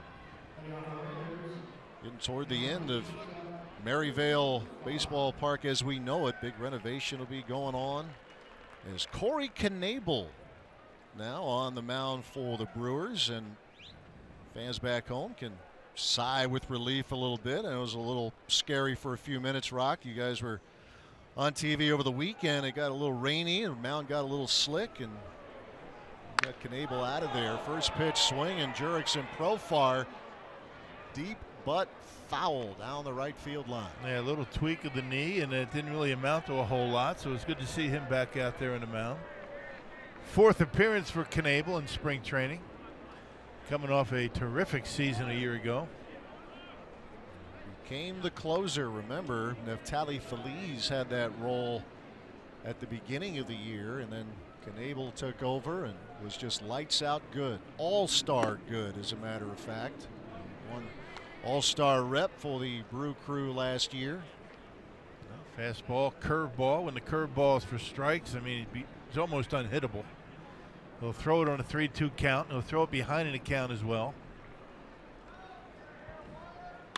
Here's the curveball lifted into shallow center field. Lorenzo Cain takes charge. 1 out.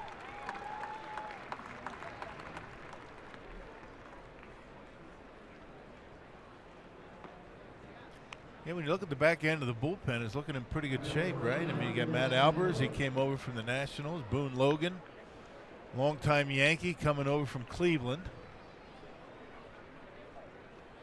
Yeah, Albers really had a big-time bounce-back year with the Nationals last year. He really struggled a ton year or two prior as Knebel drops a curveball for strike 1 to Destin Hood. And Jeremy Jeffress, Jacob Barnes.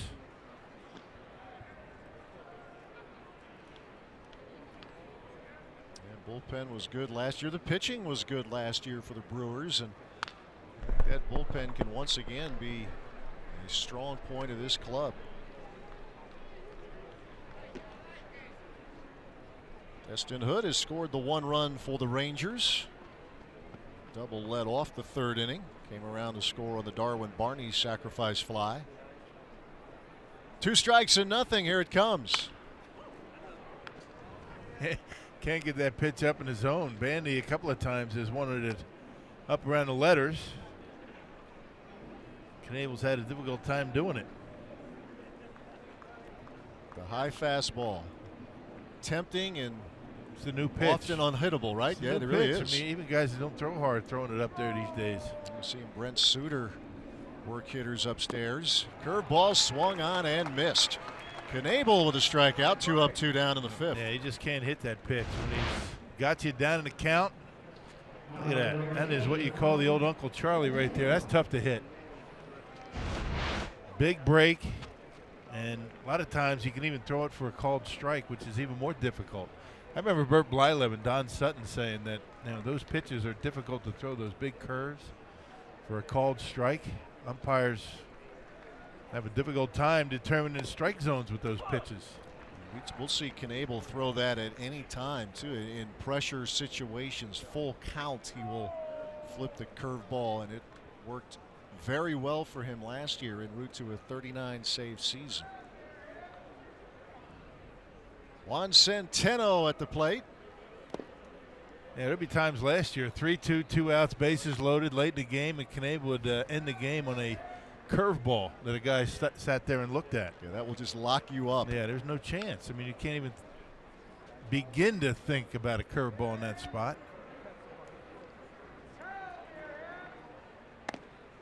Tries a curve there, missed away. Centeno was a Brewer briefly 3 years ago. Appeared in 10 games with the Crew. 0 for 1 this afternoon. Line to Braun in the 3rd inning. I guess the tester with Knabel, we saw it at times last year. If he didn't work for 2, 3 days, 4 days, would he get that curveball command quickly? Right. When he gets back in there. But that is a nasty combination when he has it going. And far more often than not, he had it going. Yeah, long layoffs were not good for the curveball.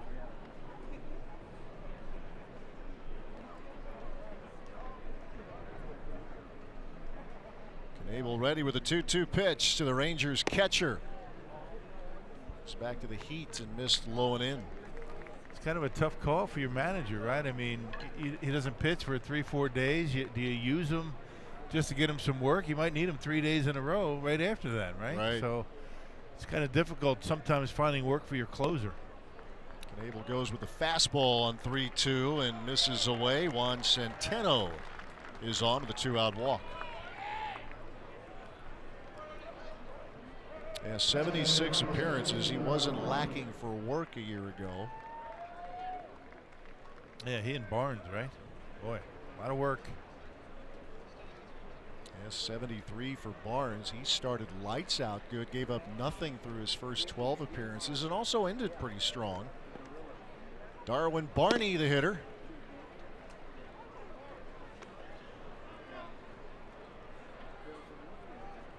Drove in the lone Rangers run in the 3rd inning. Sacrifice fly to right. Knabel got a fly ball from Profar, struck out Destin Hood. Walked Juan Centeno.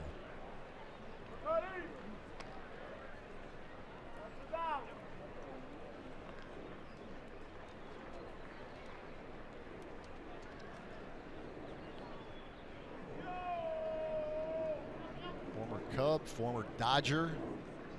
Nice 2.5 years with the Blue Jays. Barney, runner is on the move. Pitch taken a strike. And getting in safely is Juan Centeno. Rangers catcher able to swipe it back. Can't much lay that one on Jet Bandy. No shot. Bandy cut down Ryan Rua trying to steal in the 2nd inning. 2 balls, 1 strike to Barney.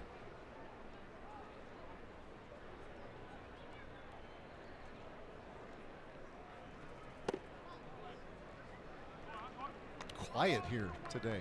Good crowd, just laid back. The atmosphere, nice lazy day, calm winds. You're putting me to sleep. It's nice out. Well, you're used to this. Yeah, this is beautiful. Arizona guy. Barney goes the other way. There's a base hit into right center field. Centeno will score, and the Rangers regain the lead.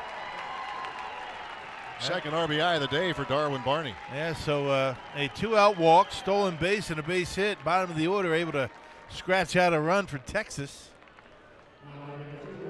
Darwin Barney going right with a pitch, outer half. They had VR shaded up the middle with a right-hander up.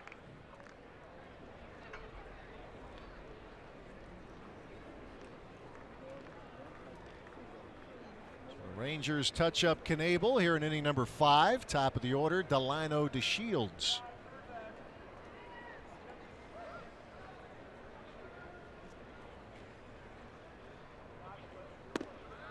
There's that curveball.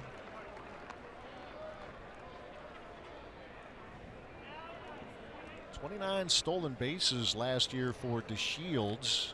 On base percentage was .347.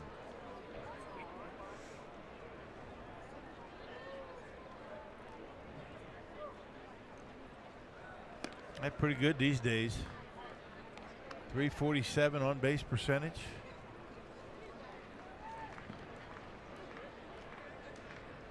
Yeah, league average about .324, .325 in that area. And that's where you want your leadoff hitter. That's the most important statistic. On base percentage and runs scored for your leadoff hitter.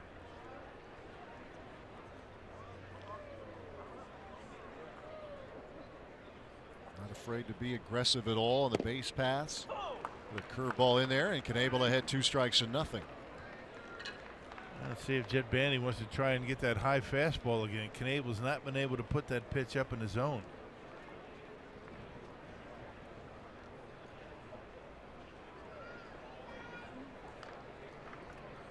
Barney the runner at first. Knebel ready with the 0-2. Rangers have been willing to run here today,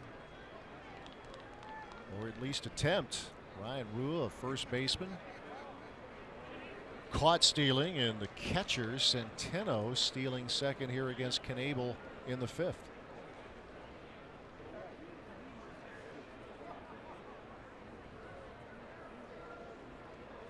And there's the fastball, and there is a called 3rd strike. Couple of punch outs here in the 5th from Corey Knebel. You go to the curveball, straight gas, pretty good combination for Corey Knebel. Rangers pick up a run and they lead it 2-1.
Of inning number 5 at Maryvale Baseball Park. Nice comfortable crowd here today, enjoying a little Cactus League baseball. Nice escape on an 80-degree day, 80 degrees give or take, and just enough cloud cover to help a little bit. But don't be fooled. Makes it easy on the fly balls for the guys. Yes, sir. No high sky to worry about today. But you're right, you can still get a sunburn. Yep, still need the sunblock and a cap if you have one. Otherwise, Wednesday might hurt. Day is done for Cole Hamels as Nick Gardewine is pitching now for Texas. Ji-Man Choi is leading things off.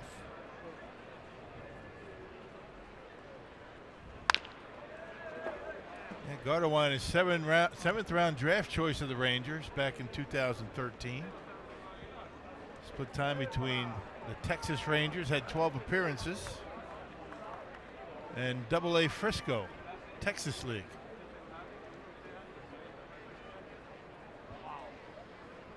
One pitch to Choi, and that's sent to the gap in right center field. That's going to be extra bases for Ji-Man Choi, who continues to swing a hot bat here in spring training. Well, Choi coming into the game was hitting .435, 10 for 23, so add another hit to that total. Brings that batting average up again. There's one of those guys that I think Pat Murphy was talking about, that it's a personal thing when you have to send guys that deserve to be in the big leagues down to the minors. But Ji-Man Choi certainly making a case for himself.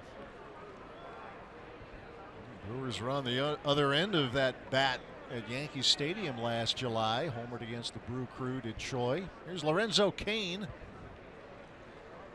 Cain a single and a strikeout so far. And it took Junior Garrett deep, right? Did, yes.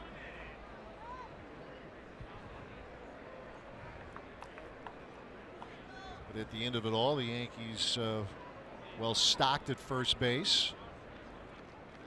Opportunity here with this Brewers organization. Choi playing left field today. He actually handled that spot a couple years ago with the Angels. Not a lot, 20 games, started 14 times. First baseman, a DH primarily.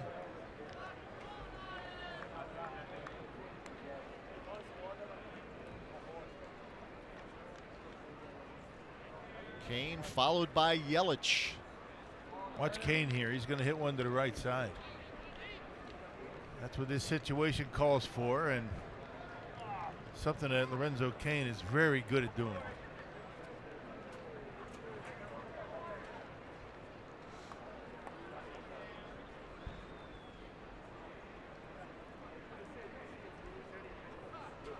A 1-1. Tell you, when you're thinking about going to the right side, we're not just talking about maybe just punching one to second base. He's trying to drive one into the gap in that direction. It allows you to stay on the baseball very well. Not that Cain needs any help in that. He does it very good. Or very well, I should say. We get it. Spring training. It's all right.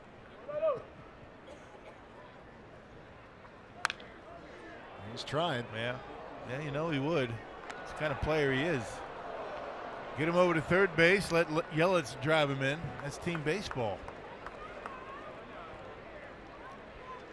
The MVP of the 2014 American League Championship Series. Cain and the Royals knocked out the Baltimore Orioles. Gardewine with the 2-2. And there he goes, right side and over the head of Barney, and that's to the gap in right center. Choi will score. Cain into second. Back-to-back doubles, and we are tied at 2. Isn't that nice? Is that beautiful to watch? That is. I mean, he was trying to do that the entire at bat. Gardewine left one up out over the plate, and he just rips it into the gap. There was nobody out in that situation. You're not trying to give yourself up right away. A lot of times with 2 strikes, you will. And Lorenzo Cain, you knew he was going to try and go to right field. Now, that's a pitch a lot of guys are going to try and pull. A slider upstairs, and Lorenzo Cain trades places with Ji-Man Choi. The Brewers get to Nick Gardewine in the 5th inning. Yelich now steps in. Now Yelich is going to try and do the same thing. This time he can pull it.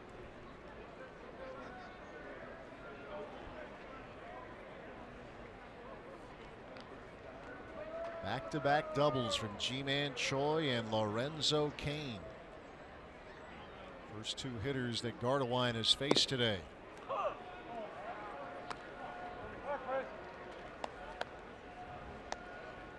And the funny thing about, Lorenzo Cain doing that back when they were in the World Series, back-to-back year, they had a whole lineup of guys that did that. That's right. They didn't strike out a lot. They didn't hit a ton of homers, but they executed like that. Well, they were a fun team to watch. They had that great 7-game series with the Giants and then beat the Mets a year later.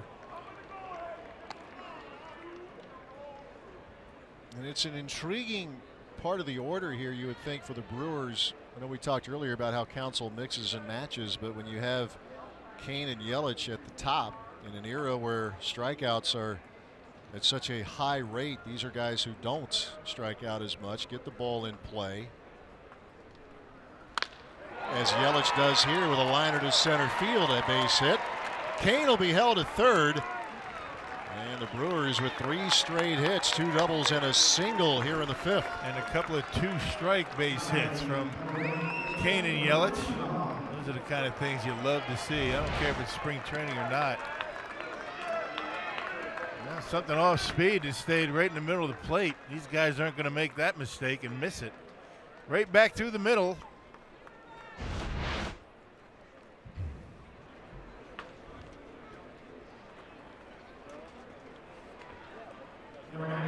Johnny Davis now in there to pinch run here for the Brewers. And there for Yelich. Ryan Braun steps to the plate. He has walked twice.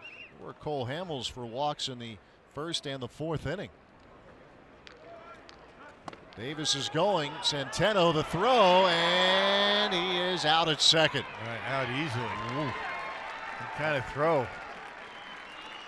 Well, Gardewine gave him a chance, and Davis an easy out at second base. That's a heck of a throwing arm back there. Sure is.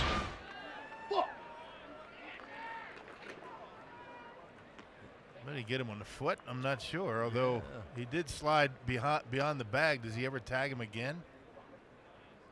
Maybe he should go to the replay. Next month. Does he get it? Does he tag him anywhere? Not sure that he did. I don't think he did. Speed up rules, I'm telling you. Spring training pace of play initiative. Moving along. Ball beats you, you're out. That's like right. the old days. That's right.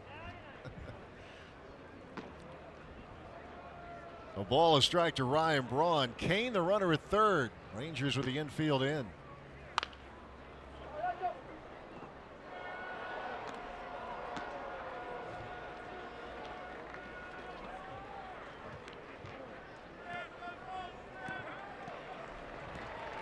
Ball, 2 strikes to the Brewers' first baseman. Take a look at that Texas infield. Trying to keep this game tied. Brewers have pushed a run across on back-to-back doubles from Ji-Man Choi and Lorenzo Cain.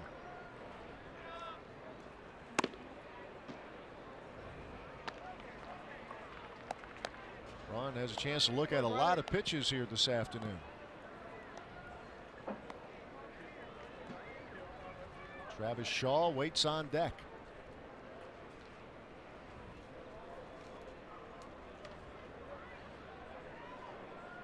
Here's the 2-2. Hit sharply, but right to Profar as Cain has to hold, and there are 2 men out. And not much you can do about that. Hit it hard, but right at Profar. Didn't have to move.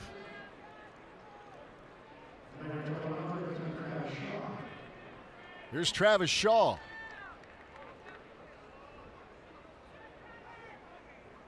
What a year he had for the Brew Crew. He wants to keep pushing it and have a better September, but he certainly had a magical moment in September against the Chicago Cubs at Miller Park with the walk-off home run. Team MVP last year. One of the highlights of the season. That was special. Orlando Arcia homering in the 8th inning of that ball game. A liner. Yeah. Just hugged the line and left. Off of Wade Davis.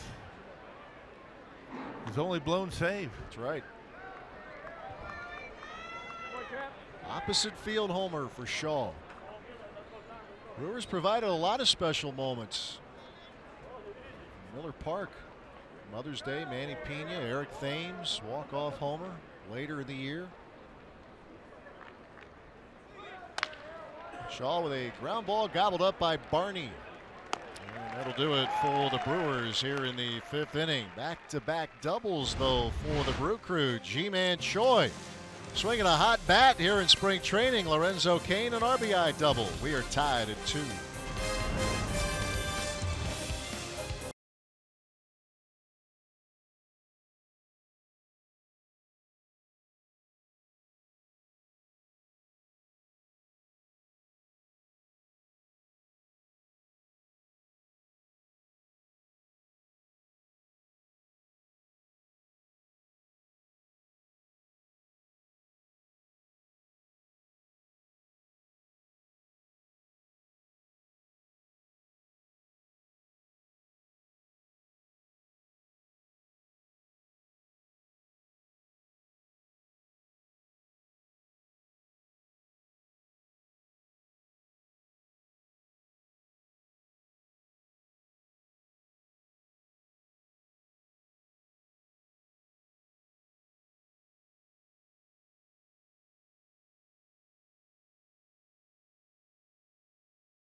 Hey, with just $29.99 a month, the Brewers Ballpark Pass guarantees your ticket to every home game at Miller Park this year, no exclusions. That means every rivalry matchup, every giveaway game, and even opening day. For more details, go to brewers.com/ballparkpass. Well, you got some changes here, and let's start with Matt Albers. We talked about that bounce back he had a year ago, and those are the numbers we're talking about. Terrific year. Yeah, no kidding. I mean, 63 appearances, a 7-2 record, and Albers making his 4th appearance down here in spring training, has not allowed a run as of this appearance. It was after a very bumpy year with the White Sox 2 years ago, an ERA of 6.31.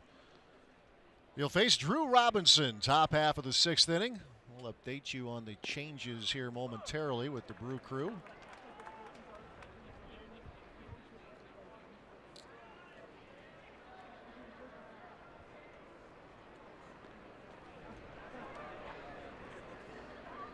Oh, and 1 the count to Drew Robinson.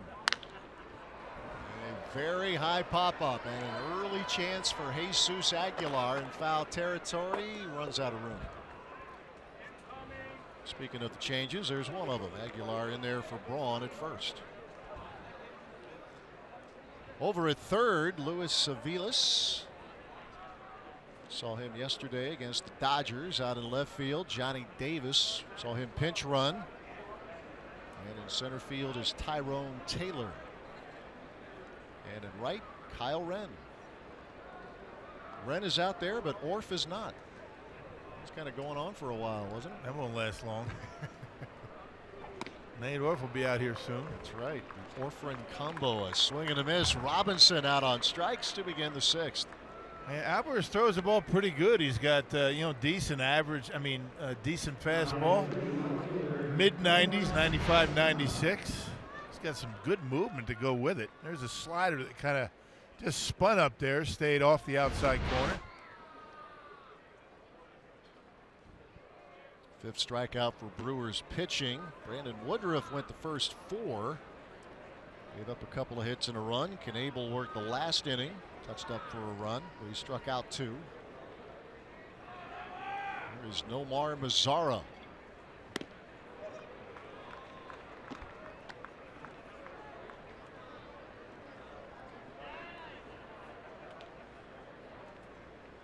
Grounded to third. reached via walk in the 4th.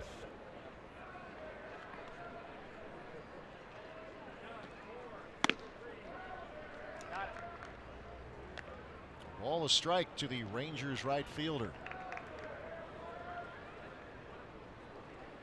35-year-old Matt Albers out of Houston, Texas.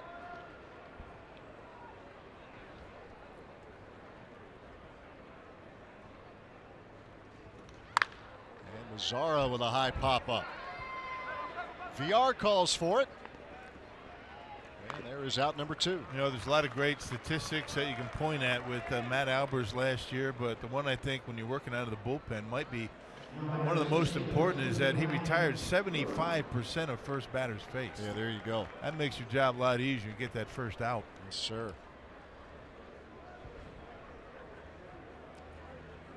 Couple of years with the White Sox, a little time with the Indians, as well as the Diamondbacks. Time with the Red Sox back in 11. 3 years with the Orioles. Broke into the bigs with the Astros back in 2006. Here's Ryan Rua. Signed a 2-year contract in the offseason. He'll be a Brewer the next couple of seasons, at least.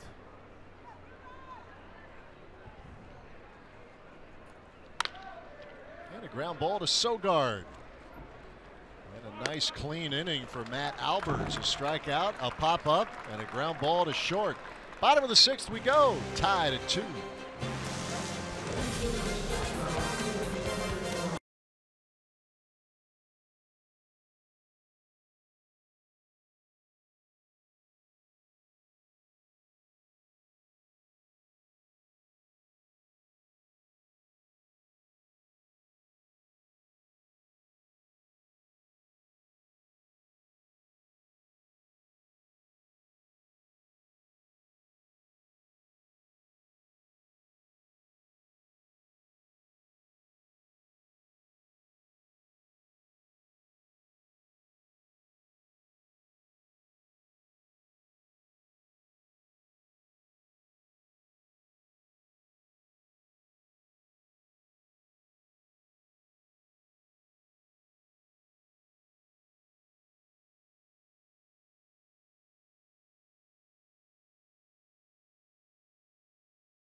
Are tied at 2. And some more changes we'll catch you up on in due time as soon as we figure it out. But we know on the mound is Kevin Jepson. Man, Jepson's been around a while. He spent time with the Angels, the Rays, the Twins, back to the Rays, and now, you know, with the Texas Rangers. You can see his numbers from a year ago. Kind of high earned run average. Split time between the Twins and the Rays in 58 games. And Eric Thames will get his first look at a right-hander here this afternoon. A couple of fly balls off Cole Hamels, including one to the warning track in the 2nd inning.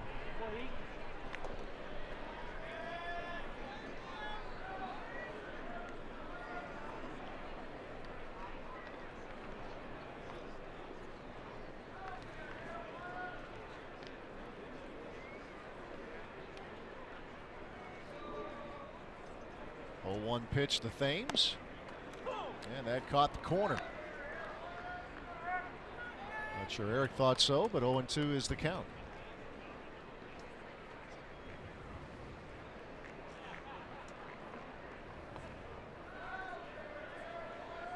Thames will be followed by VR. Jet Bandy in the hole.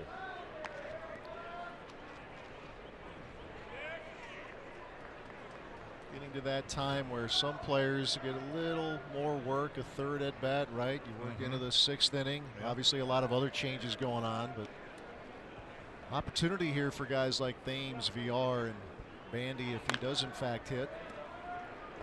Yeah, the challenge for Craig Counsell, and he has always said, and players will back him up on this, saying you only really need 30 at-bats in spring training to be ready for the season. Well, we still have 2 weeks left. A lot of these guys are already at that mark, so you keep them engaged, give them some time off. You kind of have to walk that fine balancing act where what is too much and what is not enough. You don't want to give a guy too many days off in a row. You try and keep them in games at home and maybe give some time off when the team's on the road.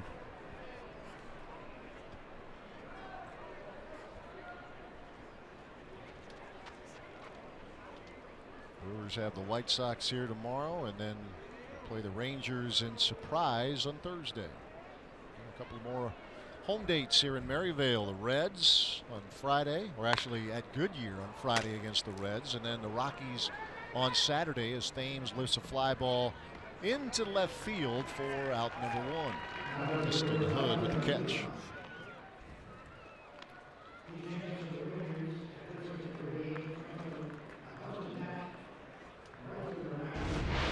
Eric's showing a little frustration, kind of lifting a little bit. That bat's history. No hits in it today. It's gone. But you know what? I mean, that's not the good wood. You save the good wood for the regular season. That's right. The spring training bat. It would March have bat. It would have broke soon anyway.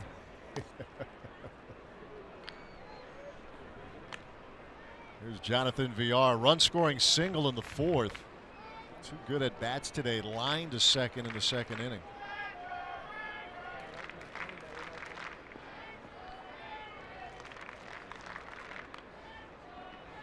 Kevin Jepson, the 3rd pitcher used. Cole Hamels went the first 4. Nick Gardewine worked the 5th.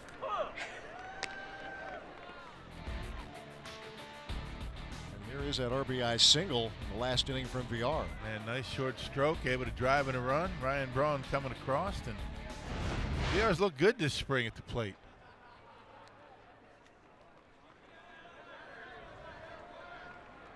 One pitch is chopped over to second. That is Luis Marte, the second baseman now for the Rangers. Throws over to Preston Beck for out number 2.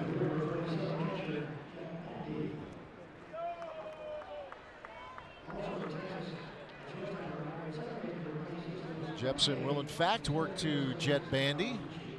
3rd trip to the plate for Bandy here this afternoon. He walked in the 1st, grounded to 3rd in the 4th.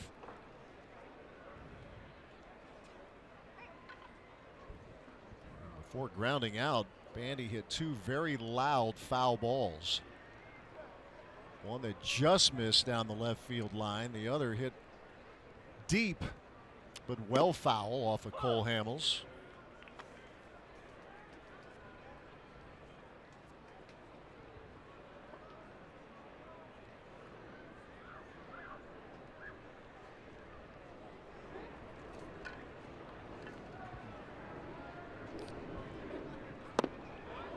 Jet Bandy's been working on some things offensively, trying to stay back a little bit more, drive the ball back into center field.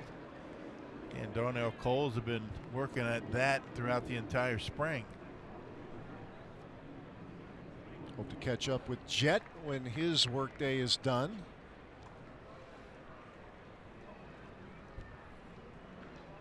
Ball, a strike to the Brewers catcher.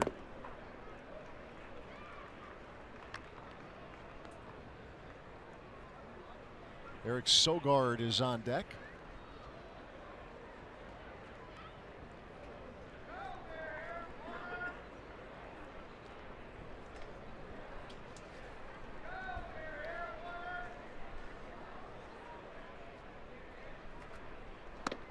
And a swing and a miss. 2 balls, 2 strikes.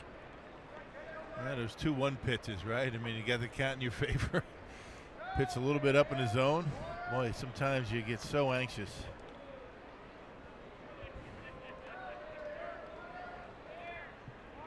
trying to extend this 6th inning. Give Sogard a chance.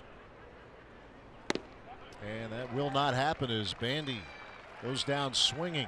And a 1-2-3 inning for Kevin Jepson. We are through 6 with the Brewers and Rangers tied at 2.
For the 7th inning here in Maryvale Baseball Park. Hey, now on FoxSportsWisconsin.com. Get caught up on some fun facts about the 2018 Brewers. The left-handed options maybe help balance out that Brewers lineup. And check out highlights from today's game against the Rangers.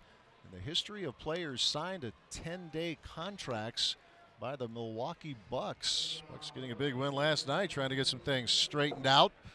The 7th spot in the Eastern Conference right now. Aaron Wilkerson now on the mound for the Crew. Yeah, pretty good season, I'd say. In Double-A Biloxi, we saw him in Milwaukee. He made 3 appearances, 2 of them starts. He was 1-0 and a .348 earned run average after a solid year in Double-A. One of the best walks, hits per innings pitched, the best whip in the Southern League as he faces Trevor Plouffe, and a ground ball foul over at third. Aviles over there now for the Crew at third.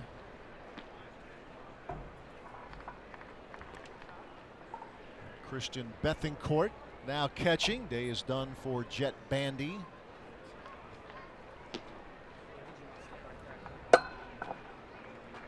Saw Bethancourt a little bit yesterday afternoon in Glendale against the Dodgers.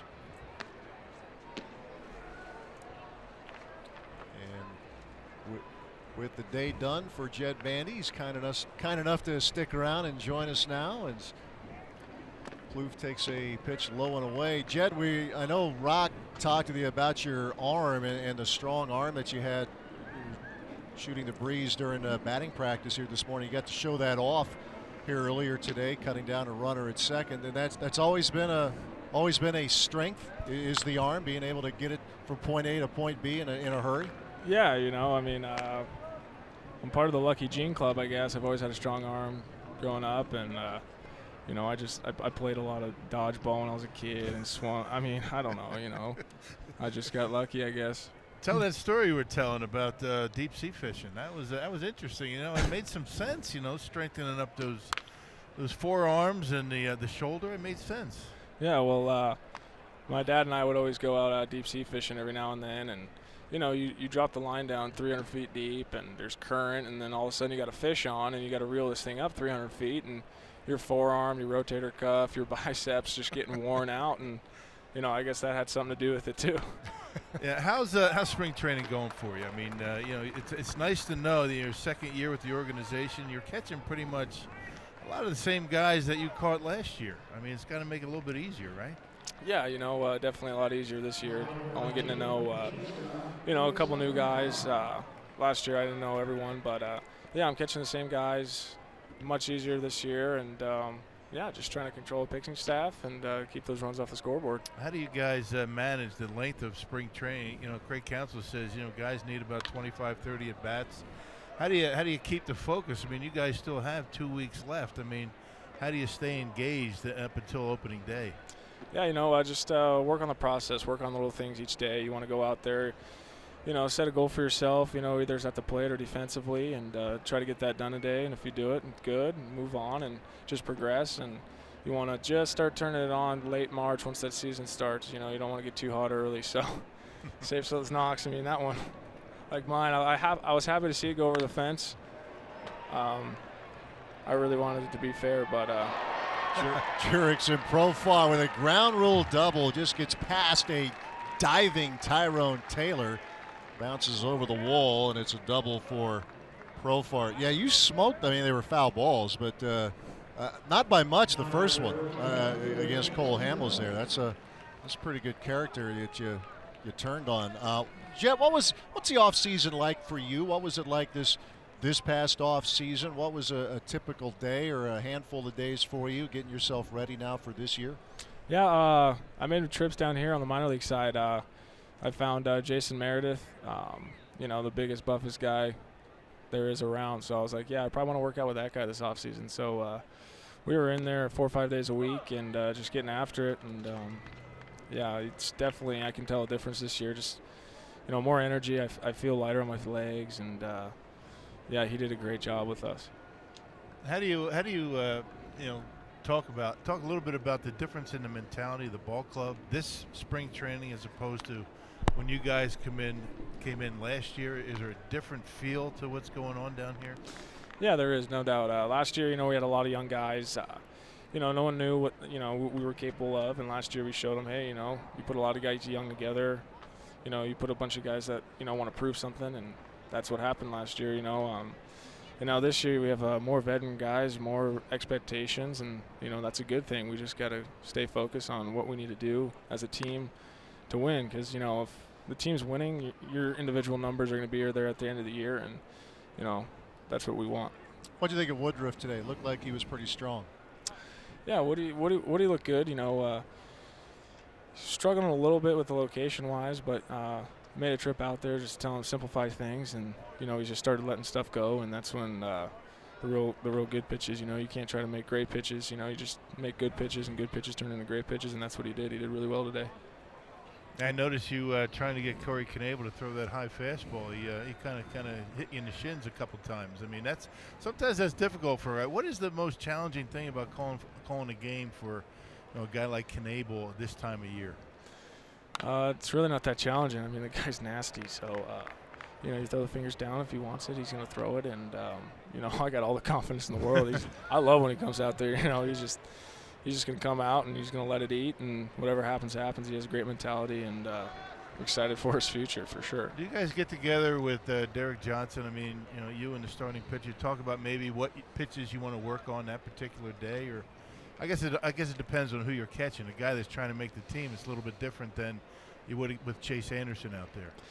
Yeah, no, absolutely. Just certain things, you know, elevation, you know, location. You know, you throw a heater up, it's going to play. You know, if a guy throws 90 miles an hour, you throw a heater up, it's going to play like it's 94. If you throw it down, it's going to play like it's 86. So, you know, we've been experimenting with that and stuff, and really just trying to get the guys locating and getting ahead of hitters, and then those out pitches will come.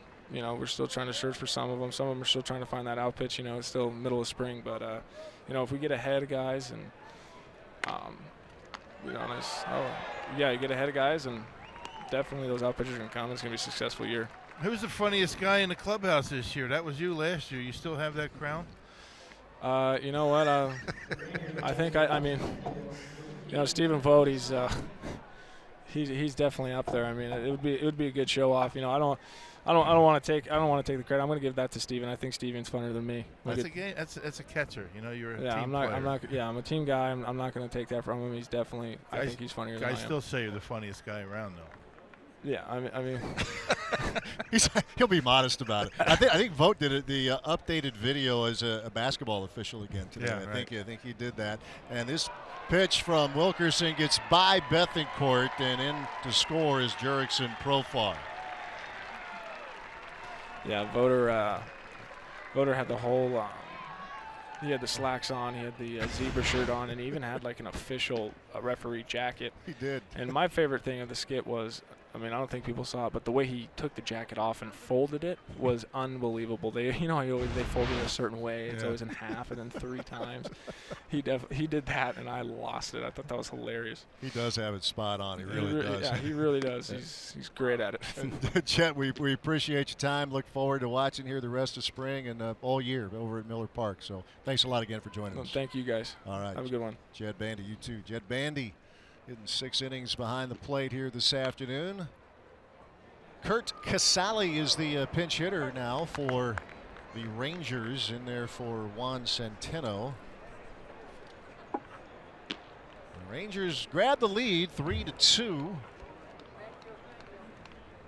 Getting to Aaron Wilkerson here in the top half of the 7th inning. There's a hot shot into right field. Pretty good swing right there.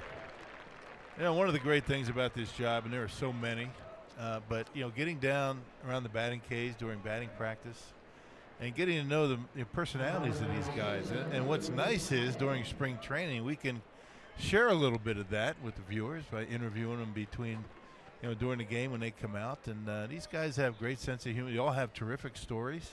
They do. And it's just a lot of fun getting to know each and every one of them. Yeah, deep sea fishing helping arm strength. That's something that maybe a lot of people knew about with Jed Bandy. I wonder if that would be tax deductible. It's worth checking. I go deep sea fishing. You know, it's $300, $400 a day, and that helps my arm. There you so go, work related. Yes, right? sir. Now that we're around tax season. Might be a little risky trying that, but you know. Yeah. Here's Luis Marte. They're at second base now for the Rangers. 2 strikes and nothing to them.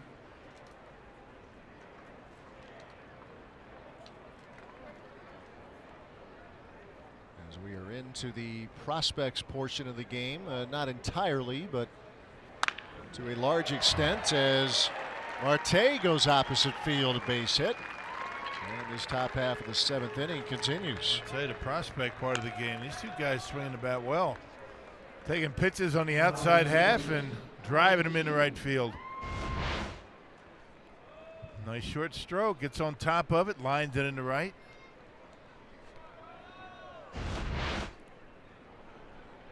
And that'll bring Carlos Tocci to the plate. With runners at first and second and 2 men out. Curveball's in there for strike 1.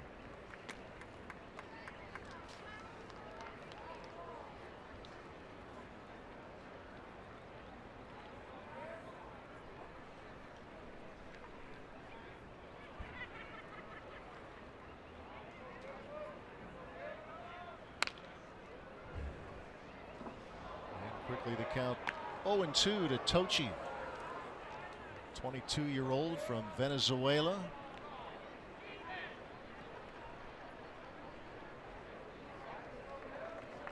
One of the prospects in this Rangers organization.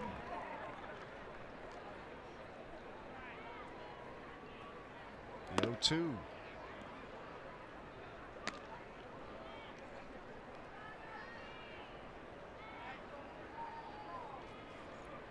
Rangers with a run across in the 7th and 2 on now. Casali the runner at second, Marte at first. 1-2 pitch from Wilkerson. Seems like Wilkerson everything on the outer half with the fastball. Rangers going up there looking for it, leaning out over the plate for that fastball. So important to pitch inside.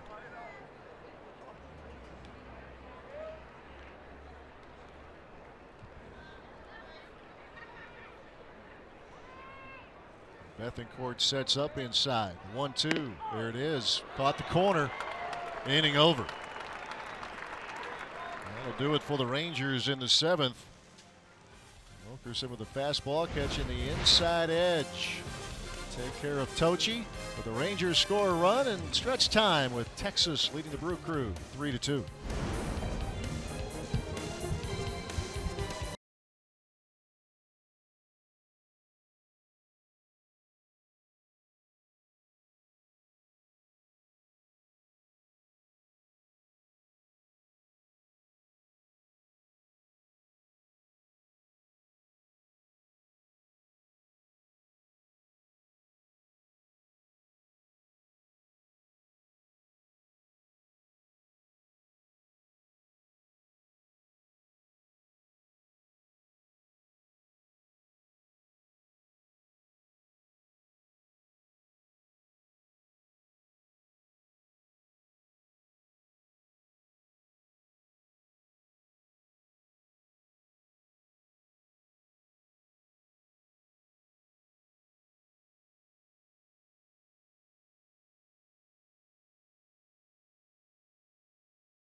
Seventh inning. Make sure you're always on top of Brewers news with MLB At Bat, the official app of the Brewers. Get scoring updates, breaking news, live broadcasts, and more sent right to your fingertips. Download At Bat today, free for your smartphone or tablet.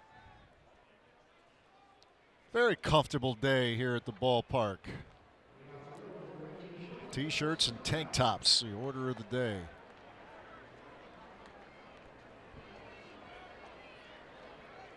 As Eric Sogard will lead things off for Council's Brewers. Matt Bush is on the mound now for the Rangers. Yeah, he's been with the Rangers last couple of years. He's had a pretty good workload. 2016, 58 appearances. Last year, 57 good earned run averages. Last year, 378 the earned run average. The year before, 248. Hey, good work.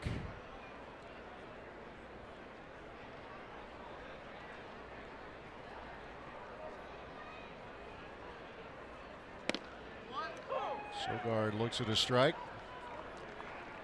Bush is someone they were toying with the idea to put into the starting rotation. He will work out of the bullpen. Jeff Bannister making that announcement here this week.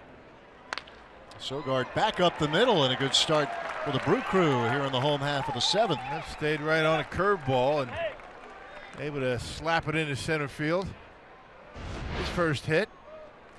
A curveball stayed down the middle of the plate up in the zone and finds its way into center field. Bush has good arm. I mean, he's mid to upper 90s.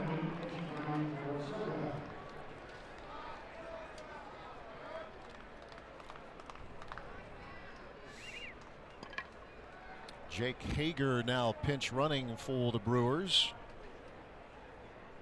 He replaces Sogard. And Jesus Aguilar steps in.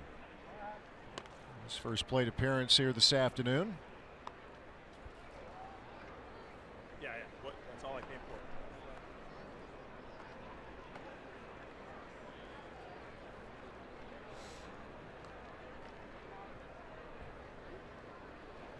It was a year ago when Aguilar hit his way onto the roster here for the Brewers, showing that power, and it's a big home runs during the season. I mean, game-changing home runs, including his first career blast that was in St. Louis. Proved to be a game winner. Grand slam at Yankee Stadium. Yeah, what do you have, 7, 8 home runs in spring last year? Yes, sir. They say you sometimes ignore statistics in March, but not all the time. Bush with a breaking ball in there. Strike 2 call to Aguilar. 2 runs, 7 hits for the Brewers. 3 runs, 6 hits for the Rangers. Both teams have played errorless ball.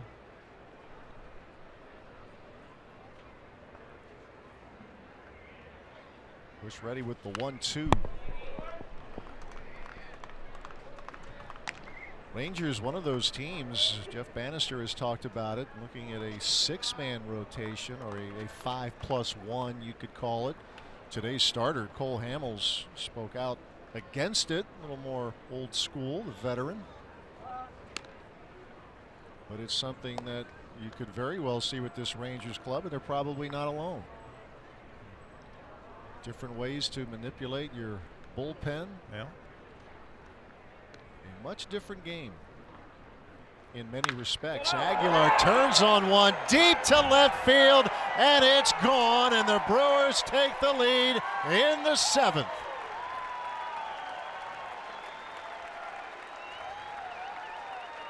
Wow.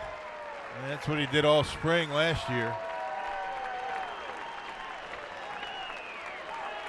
A guy certainly on the bubble right now. I mean, the way the roster is at this point, you got to wonder what's going through Aguilar's mind with Ryan Braun getting so much time at first base. Both hits coming on a breaking pitch. This is a curveball from Bush. Aguilar, nice easy swing, drives it on out of here.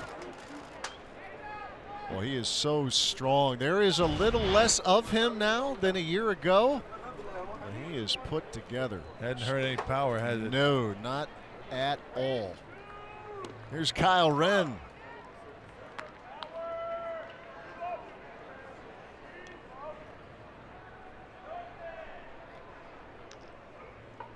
First at bat of the afternoon for Wren.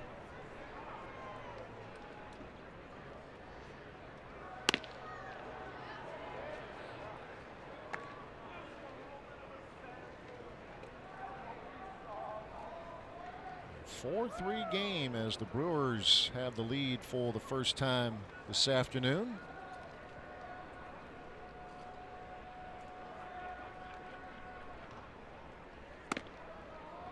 Wren, the 26-year-old, 286 Colorado Springs last year. Drove in 62 runs and aggressive on the bases, stole 26 bags. Wren to center field. That's going to drop a base hit. Getting good swings off of Bush. The hard thrower, pitch inside on him, able to pull the hands in and muscle it into center field. Now Bush actually was a #1 all-around draft choice in '04 as a shortstop. That's right. With the Padres, had some personal problems, took care of those, and now he's a pitcher. So good for him.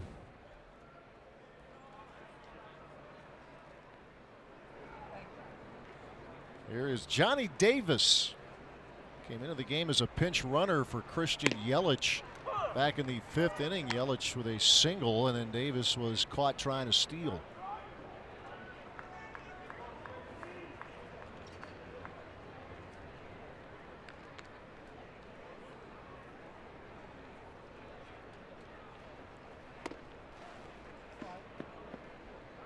The ball, a strike to Davis.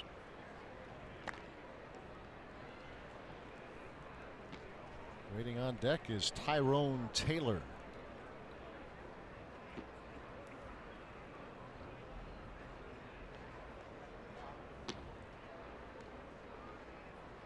Two runs so far in this 7th inning for Milwaukee, and dropping the bat and lobbing one in the left center field is Johnny Davis. Wren on his way to 3rd, and the Brewers have him at the corners. Little hit parade going on in the 7th inning.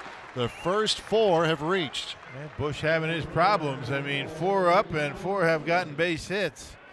3 singles and a big fly. Pretty good piece of hitting right there, just dumping one out there into left field. It sure was. Hey, when you combine the most provocative man in sports with the most interesting man in sports, you get the opinion that cuts through the hype. Catch Speak for Yourself with Colin Cowherd and Jason Whitlock weekdays at 4 p.m. Central, only on FS1.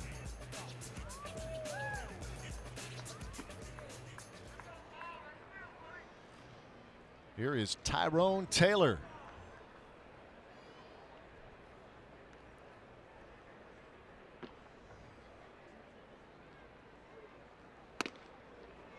Swing and a miss. A single from Eric Sogard, a 2-run blast from Jesus Aguilar, and then singles from Kyle Wren and Johnny Davis. That's the greeting that Matt Bush is getting here in the bottom half of the 7th inning.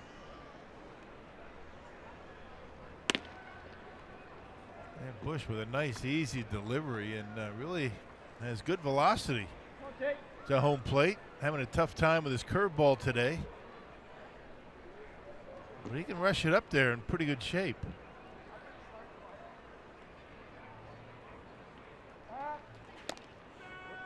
Keeping an eye on Davis.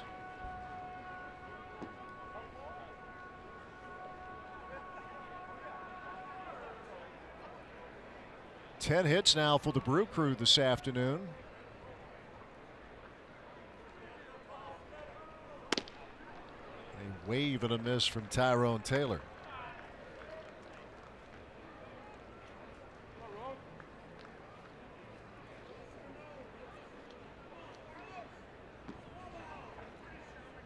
It's a Brewers farm system that still is more than respectable. 3 in the top 100 prospects. Swing and a miss there from Taylor for out number 1 here in the 7th inning. But obviously, to get someone like Yelich, you got to give up some terrific talent, including the likes of a Lewis Brinson, among others. But still, this is considered by those who rate farm systems a very strong system here that the Brewers have. Yeah.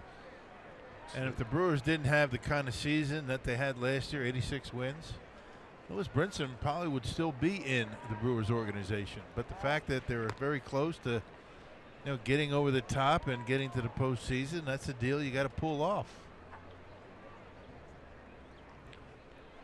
It's nice to have that down in the minor leagues when you can get big league talent and really not give up big league talent in return. That was quite the day there in late January, a couple days leading up to Brewers on deck when the announcements were bang bang. Christian Yelich in the trade and then the free agent signing of Lorenzo Cain. That was some big doings toward the end of January for this Brewers organization. Luis Avila set the plate. Swing and a miss. You notice Matt Bush has not been messing around too much with the curveball. After that last base hit, it's been all fastballs and nothing but swings and misses.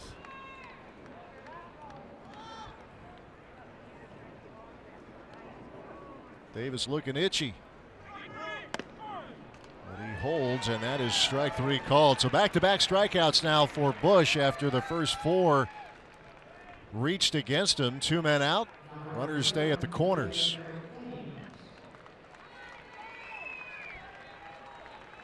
Mentioned the wholesale substitutions going on, but not entirely, as Eric Thames gets another at-bat. 3 fly balls from Thames this afternoon. 1 to center and 2 to left.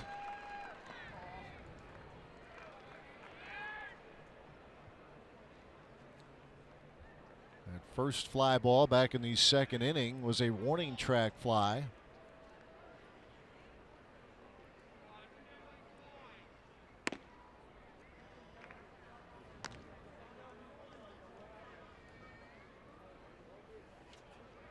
Ball a strike. Year number 2 for Eric Thames. Year 2 of his 3-year contract.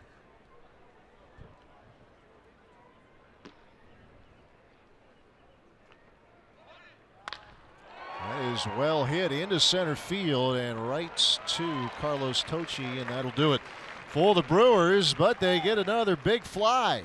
Big part of the Milwaukee Brewers game. Jesus Aguilar, a 2-run blast to give the Brewers a 1-run lead after 7.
Copyrighted telecast is presented by authority of the Milwaukee Brewers and may not be reproduced or retransmitted in any form, and the accounts and descriptions of this game may not be disseminated without the express written consent of the Milwaukee Brewers.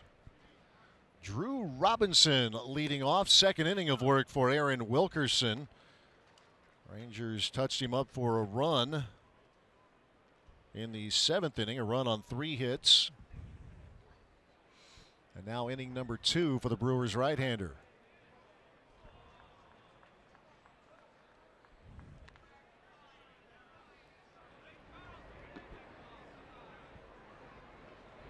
Ball to strike to Robinson, his 4th plate appearance.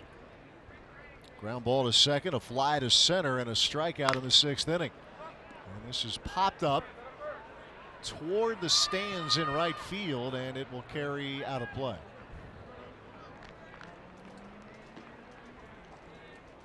Keston Hiura, who homered yesterday against the Dodgers, in there now for the Brewers. They talk about him. Everybody is pretty confident about his ability to hit. No one hit better in college.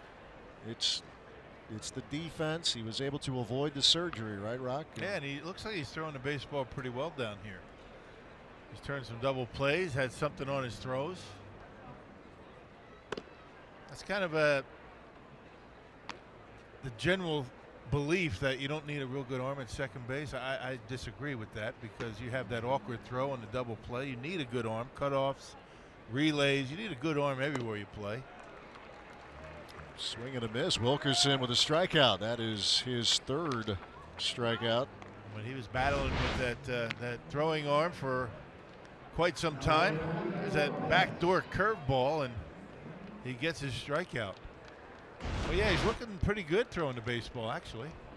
And you think, you know, what you mentioned too, and then now with shifts. Yeah, you know, right. It's not. It's right. Yeah. Not that short throw all the time anymore. In fact, more often than not, it isn't. Curveball in there for strike 1 from Wilkerson. Yeah, second baseman a lot of times is out in short right field, so you have to be able to get that ball over to first very quickly.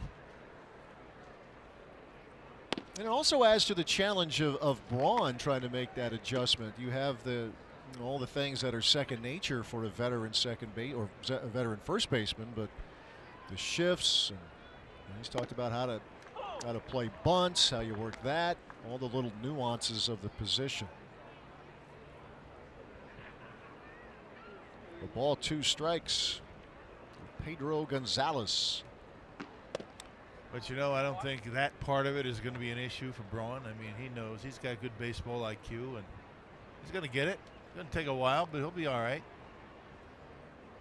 With a bat like his, what you can get at first, and then you align your outfield accordingly. It's pretty intriguing. Aviles showing off the arm. Goes out. Gonzalez for out number 2. And you can hear that one going to first base from up here. Whoa. It had a little mustard on it. Good thing Aguilar was over there, a little high.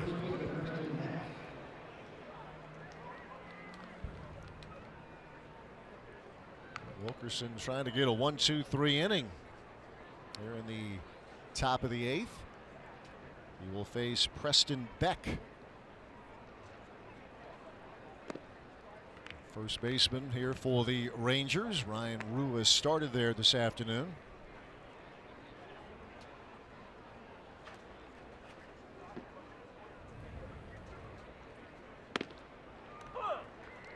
Count is even, a ball, a strike.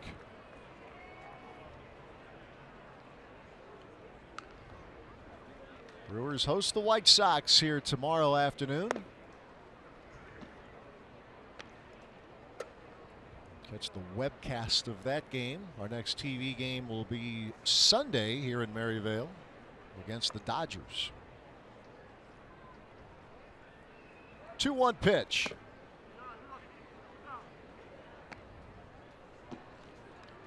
What color you want to wear on Sunday? Yeah, that was our production meeting. I thought we handled that in pretty short order. Should we go navy blue? I didn't bring navy. Okay, that's out. Brown or gray? Brown or gray? Let's go gray. All right. Gray's good. You notice our royal blue doesn't match? It doesn't. Whose is more royal? This was the only royal blue I had. That's a metallic royal. I don't think we'll go with that look. Although it's a nice shirt. Yeah. Foul ball. Off the foot. Gray it is then. All right.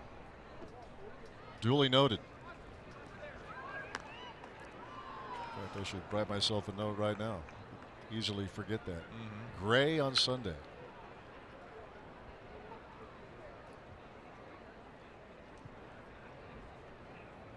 And that, folks, is how it works. Those are the high-end production meetings that we have. That's spring training baseball. Yes, indeed.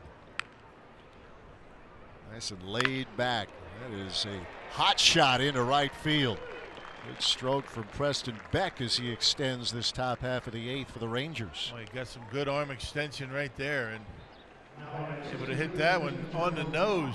Good thing that he didn't get that up in the air. That would have left the ballpark. Look at this.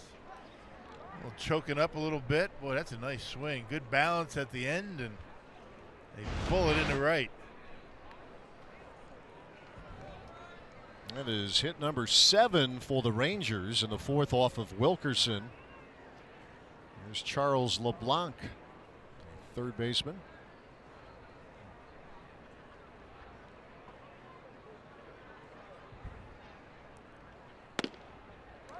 You know, when you get into these production meetings too, I know it's laid back in spring training, but when you get into the regular season, when it comes to attire, like on day 9 of a road trip, Yeah. what do you have that's clean? Well, you know, it's nothing. Not that it's clean, but you wear what you wore on the first game of the road trip. Let it air out for a few days, People right? might That's forget like- what you had on then. That's true. Reuse the tie.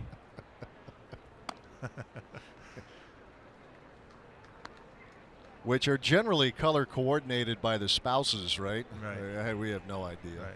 I get pictures taken for me on my phone. Yeah, I had that done. Matching yep. shirts, ties, and jackets. See, we know our weaknesses, at least some of them.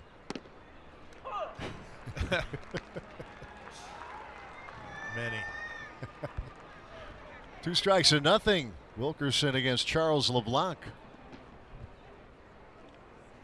You started doing that, have you? Oh, yeah. I not that I have a whole lot of variety. You know, when you're doing those radio broadcasts all fall and winter, it's not about matching ties a whole lot. Right, yeah. I actually got that tip from our buddy Craig Kashan, whose wife Pam does that for him. He is a very snappy dresser. And I knew it couldn't have been just him. No chance. But yeah, I mean, the photos of the combinations, that's key. Yep, she does good work. Yeah. He is a sharp dressed man.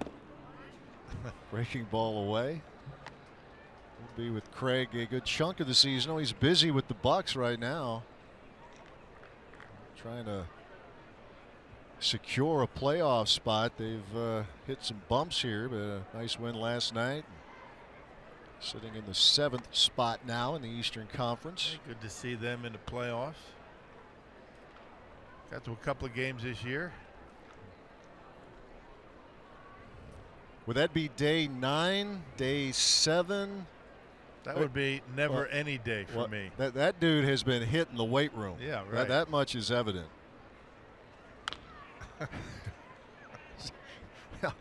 I sit out there and somebody, security's going to come up and say, hey, mister, can you just put a shirt on? Cover that up, will you? You're a little white. Need a little tan. Hey, that's the way you do it. Sun smart hat. Looking comfortable. Yeah. No one's bothering him.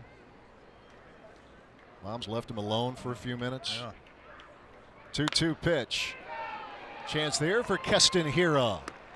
And that'll do it. Much better inning for Wilkerson. Gives up a harmless 2-out single. And he keeps the Brewers in front on a nice leisurely Tuesday. 4-3 Brew Crew in the 8th.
Boy, if you have not had a chance to get out here, treat yourself if there's any way you can. Cactus League Baseball. It doesn't get a whole lot better than this. And one of the best months of the year, right? Yes, coming sir. down here after a cold winter and hearing the crack of the bat, the green grass, nothing like it. And especially so this season with the anticipation of what could be for the Brewers. New pitcher now for the Rangers, the veteran Tony Barnett. 34-year-old Tony Barnett out there. Yeah, last couple of years has been with the Rangers. And a little PFP work paying off there. Preston Beck with the feed to Barnett for out number 1. Barnett spent 2010 through 2015 with the Yakult Swallows in the Japanese League. Back in the States, last couple of years with Texas. College time here in the area at Arizona State.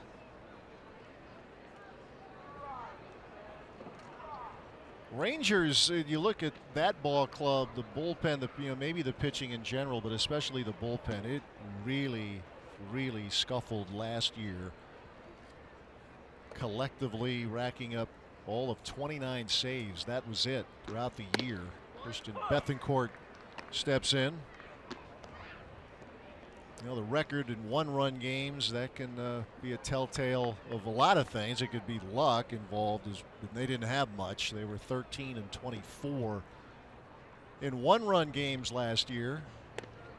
And they just had a hard time holding on to leads.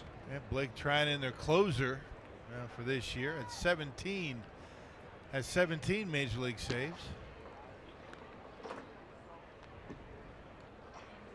0-2 pitch to Bethancourt, off speed, swung on and missed. 2 up, 2 down here in the bottom of the 8th inning. Yeah, pretty good curveball right there.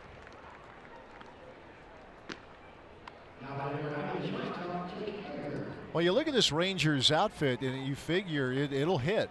You know, Adrian Beltre, he was hampered by injuries last year, had a very low total of games, less than 100. Elvis Andrus. Beltre still in the pushed himself past the milestone, the 3,000 hit mark last year, which was not far removed from one of the more highlight-worthy sequences. Remember, he was trying to pull the on-deck, trying to inch up in the on-deck circle. He likes to get as close to the plate as he can, and a little stare down with an umpire, and got himself tossed. And not long after that, broke into the 3,000 hit club. But there are some all or nothing type of hitters. Joey Gallo, Rougned Odor. That thing with Beltre last year was hilarious. That was great. Told him to get back into the on-deck circle, so he moved the on-deck circle. Mobile. He threw him out. That was one of the more creative ways to get thrown out that I've ever seen. That was different. Jake Hager at the plate. 2 balls, 2 strikes. Yeah, it was, there's the Lou Piniella pick up the bag and toss it back in the day. Right. He was managing the Reds, Earl Weaver. Pretty standard. Right. It was creative. Kicking dirt. Been done 1,000 times, but moving the on-deck circle, that's a first. Mentioned Tony Barnett, Arizona State product. He and Eric Sogard played there together.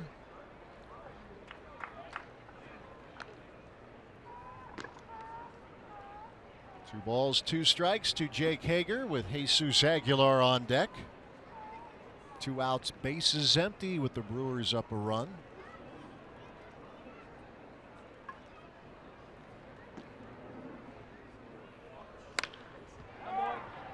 Hager sends that out of play.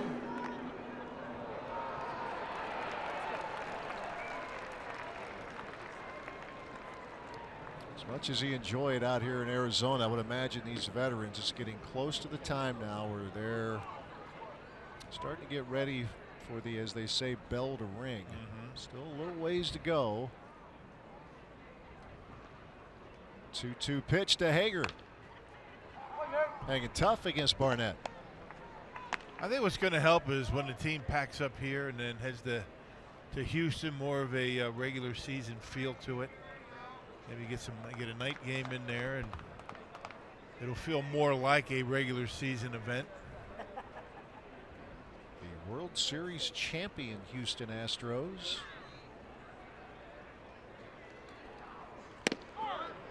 There's a bender in there for strike 3 called. Hager with back-to-back punch-outs, part of a 1-2-3 inning.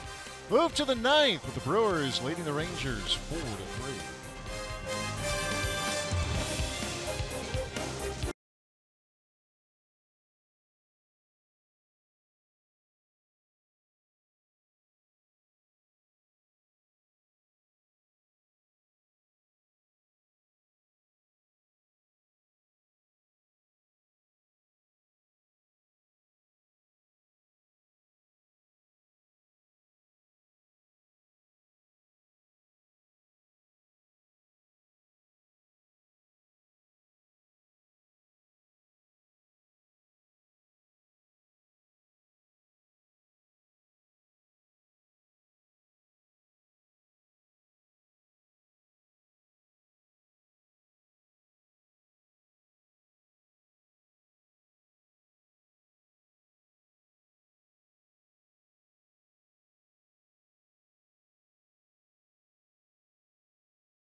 To come here at Maryvale Baseball Park. Rock, I know this is exciting. You guys had a chance to visit with Mark Ananazio about it.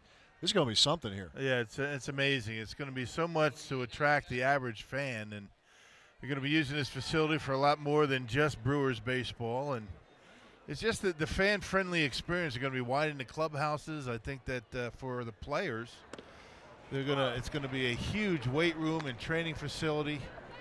And all the the major leaguers and the minor leaguers are going to be dressing basically in the same building. Right now, the minor leaguers are across the parking lot. Yeah. This is going to be sweet. Much needed.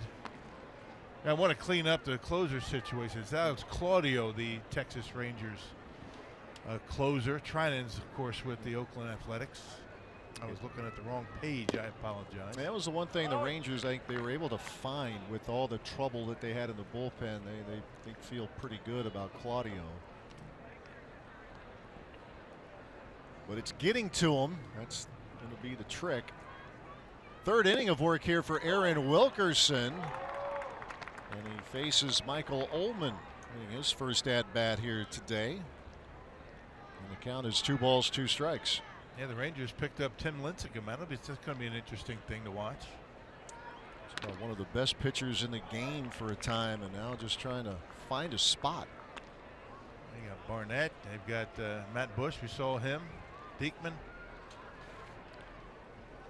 Yeah, Diekman telling folks who follow the Rangers he finally feels good. He had 3 surgeries, had issue with colitis. A season that never really got rolling last year. And there is a called third strike. And that is out number 1 here in the 9th. Good command right on that outside corner. He's been using that pitch a lot. See Bethancourt setting up away and hits the glove. Bethancourt made that one look pretty good. Just by the way he caught it. Greg Counsell is going to make a move. So Wilkerson touched up a little bit in the 7th. He's settled down and has been pretty good since. His day is done. We'll tell you about the new pitcher coming up. Brewers trying to close this one out.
day is done. 2 1/3, struck out 4, and Cody Beckman, left-hander, on to try to finish this one up. Yeah, Beckman, an ACC guy. He was out of NC State University. He was the 30th round draft choice of the Brewers last year. It's a neat moment for him. Franklin Rollin with a fly to right, and Kyle Wren lays out and makes the catch. Nice play, out number 2. Well, wasn't playing very deep, got a good jump on it, and Wren able to make a nice running catch. You can see how shallow he was playing to start with, and it was a good thing. And able to get there. That ball gets by him. That's probably at least a double, maybe a triple. You get signed last year, 30th round, and here you are in a big league game. That's cool. That's really cool. Trying to finish it off and give the Brewers a 1-run win. We will face Curt Casali, who singled in the 7th inning. 2 outs, bases empty. He pours one in there, 0-2. 23-year-old out of Tampa, Florida, Cody Beckman, looking to make quick work here of the Rangers. Here's the 2-strike pitch. That will wrap it up. A cold 3rd strike as Beckman comes in to finish off the Rangers here this afternoon. And nice job. Came in, a lot of poise throwing strikes. And that one right down Main Street. And he gets a save here in spring training. As the Brewers win it 4-3. We're back to wrap things up right after this.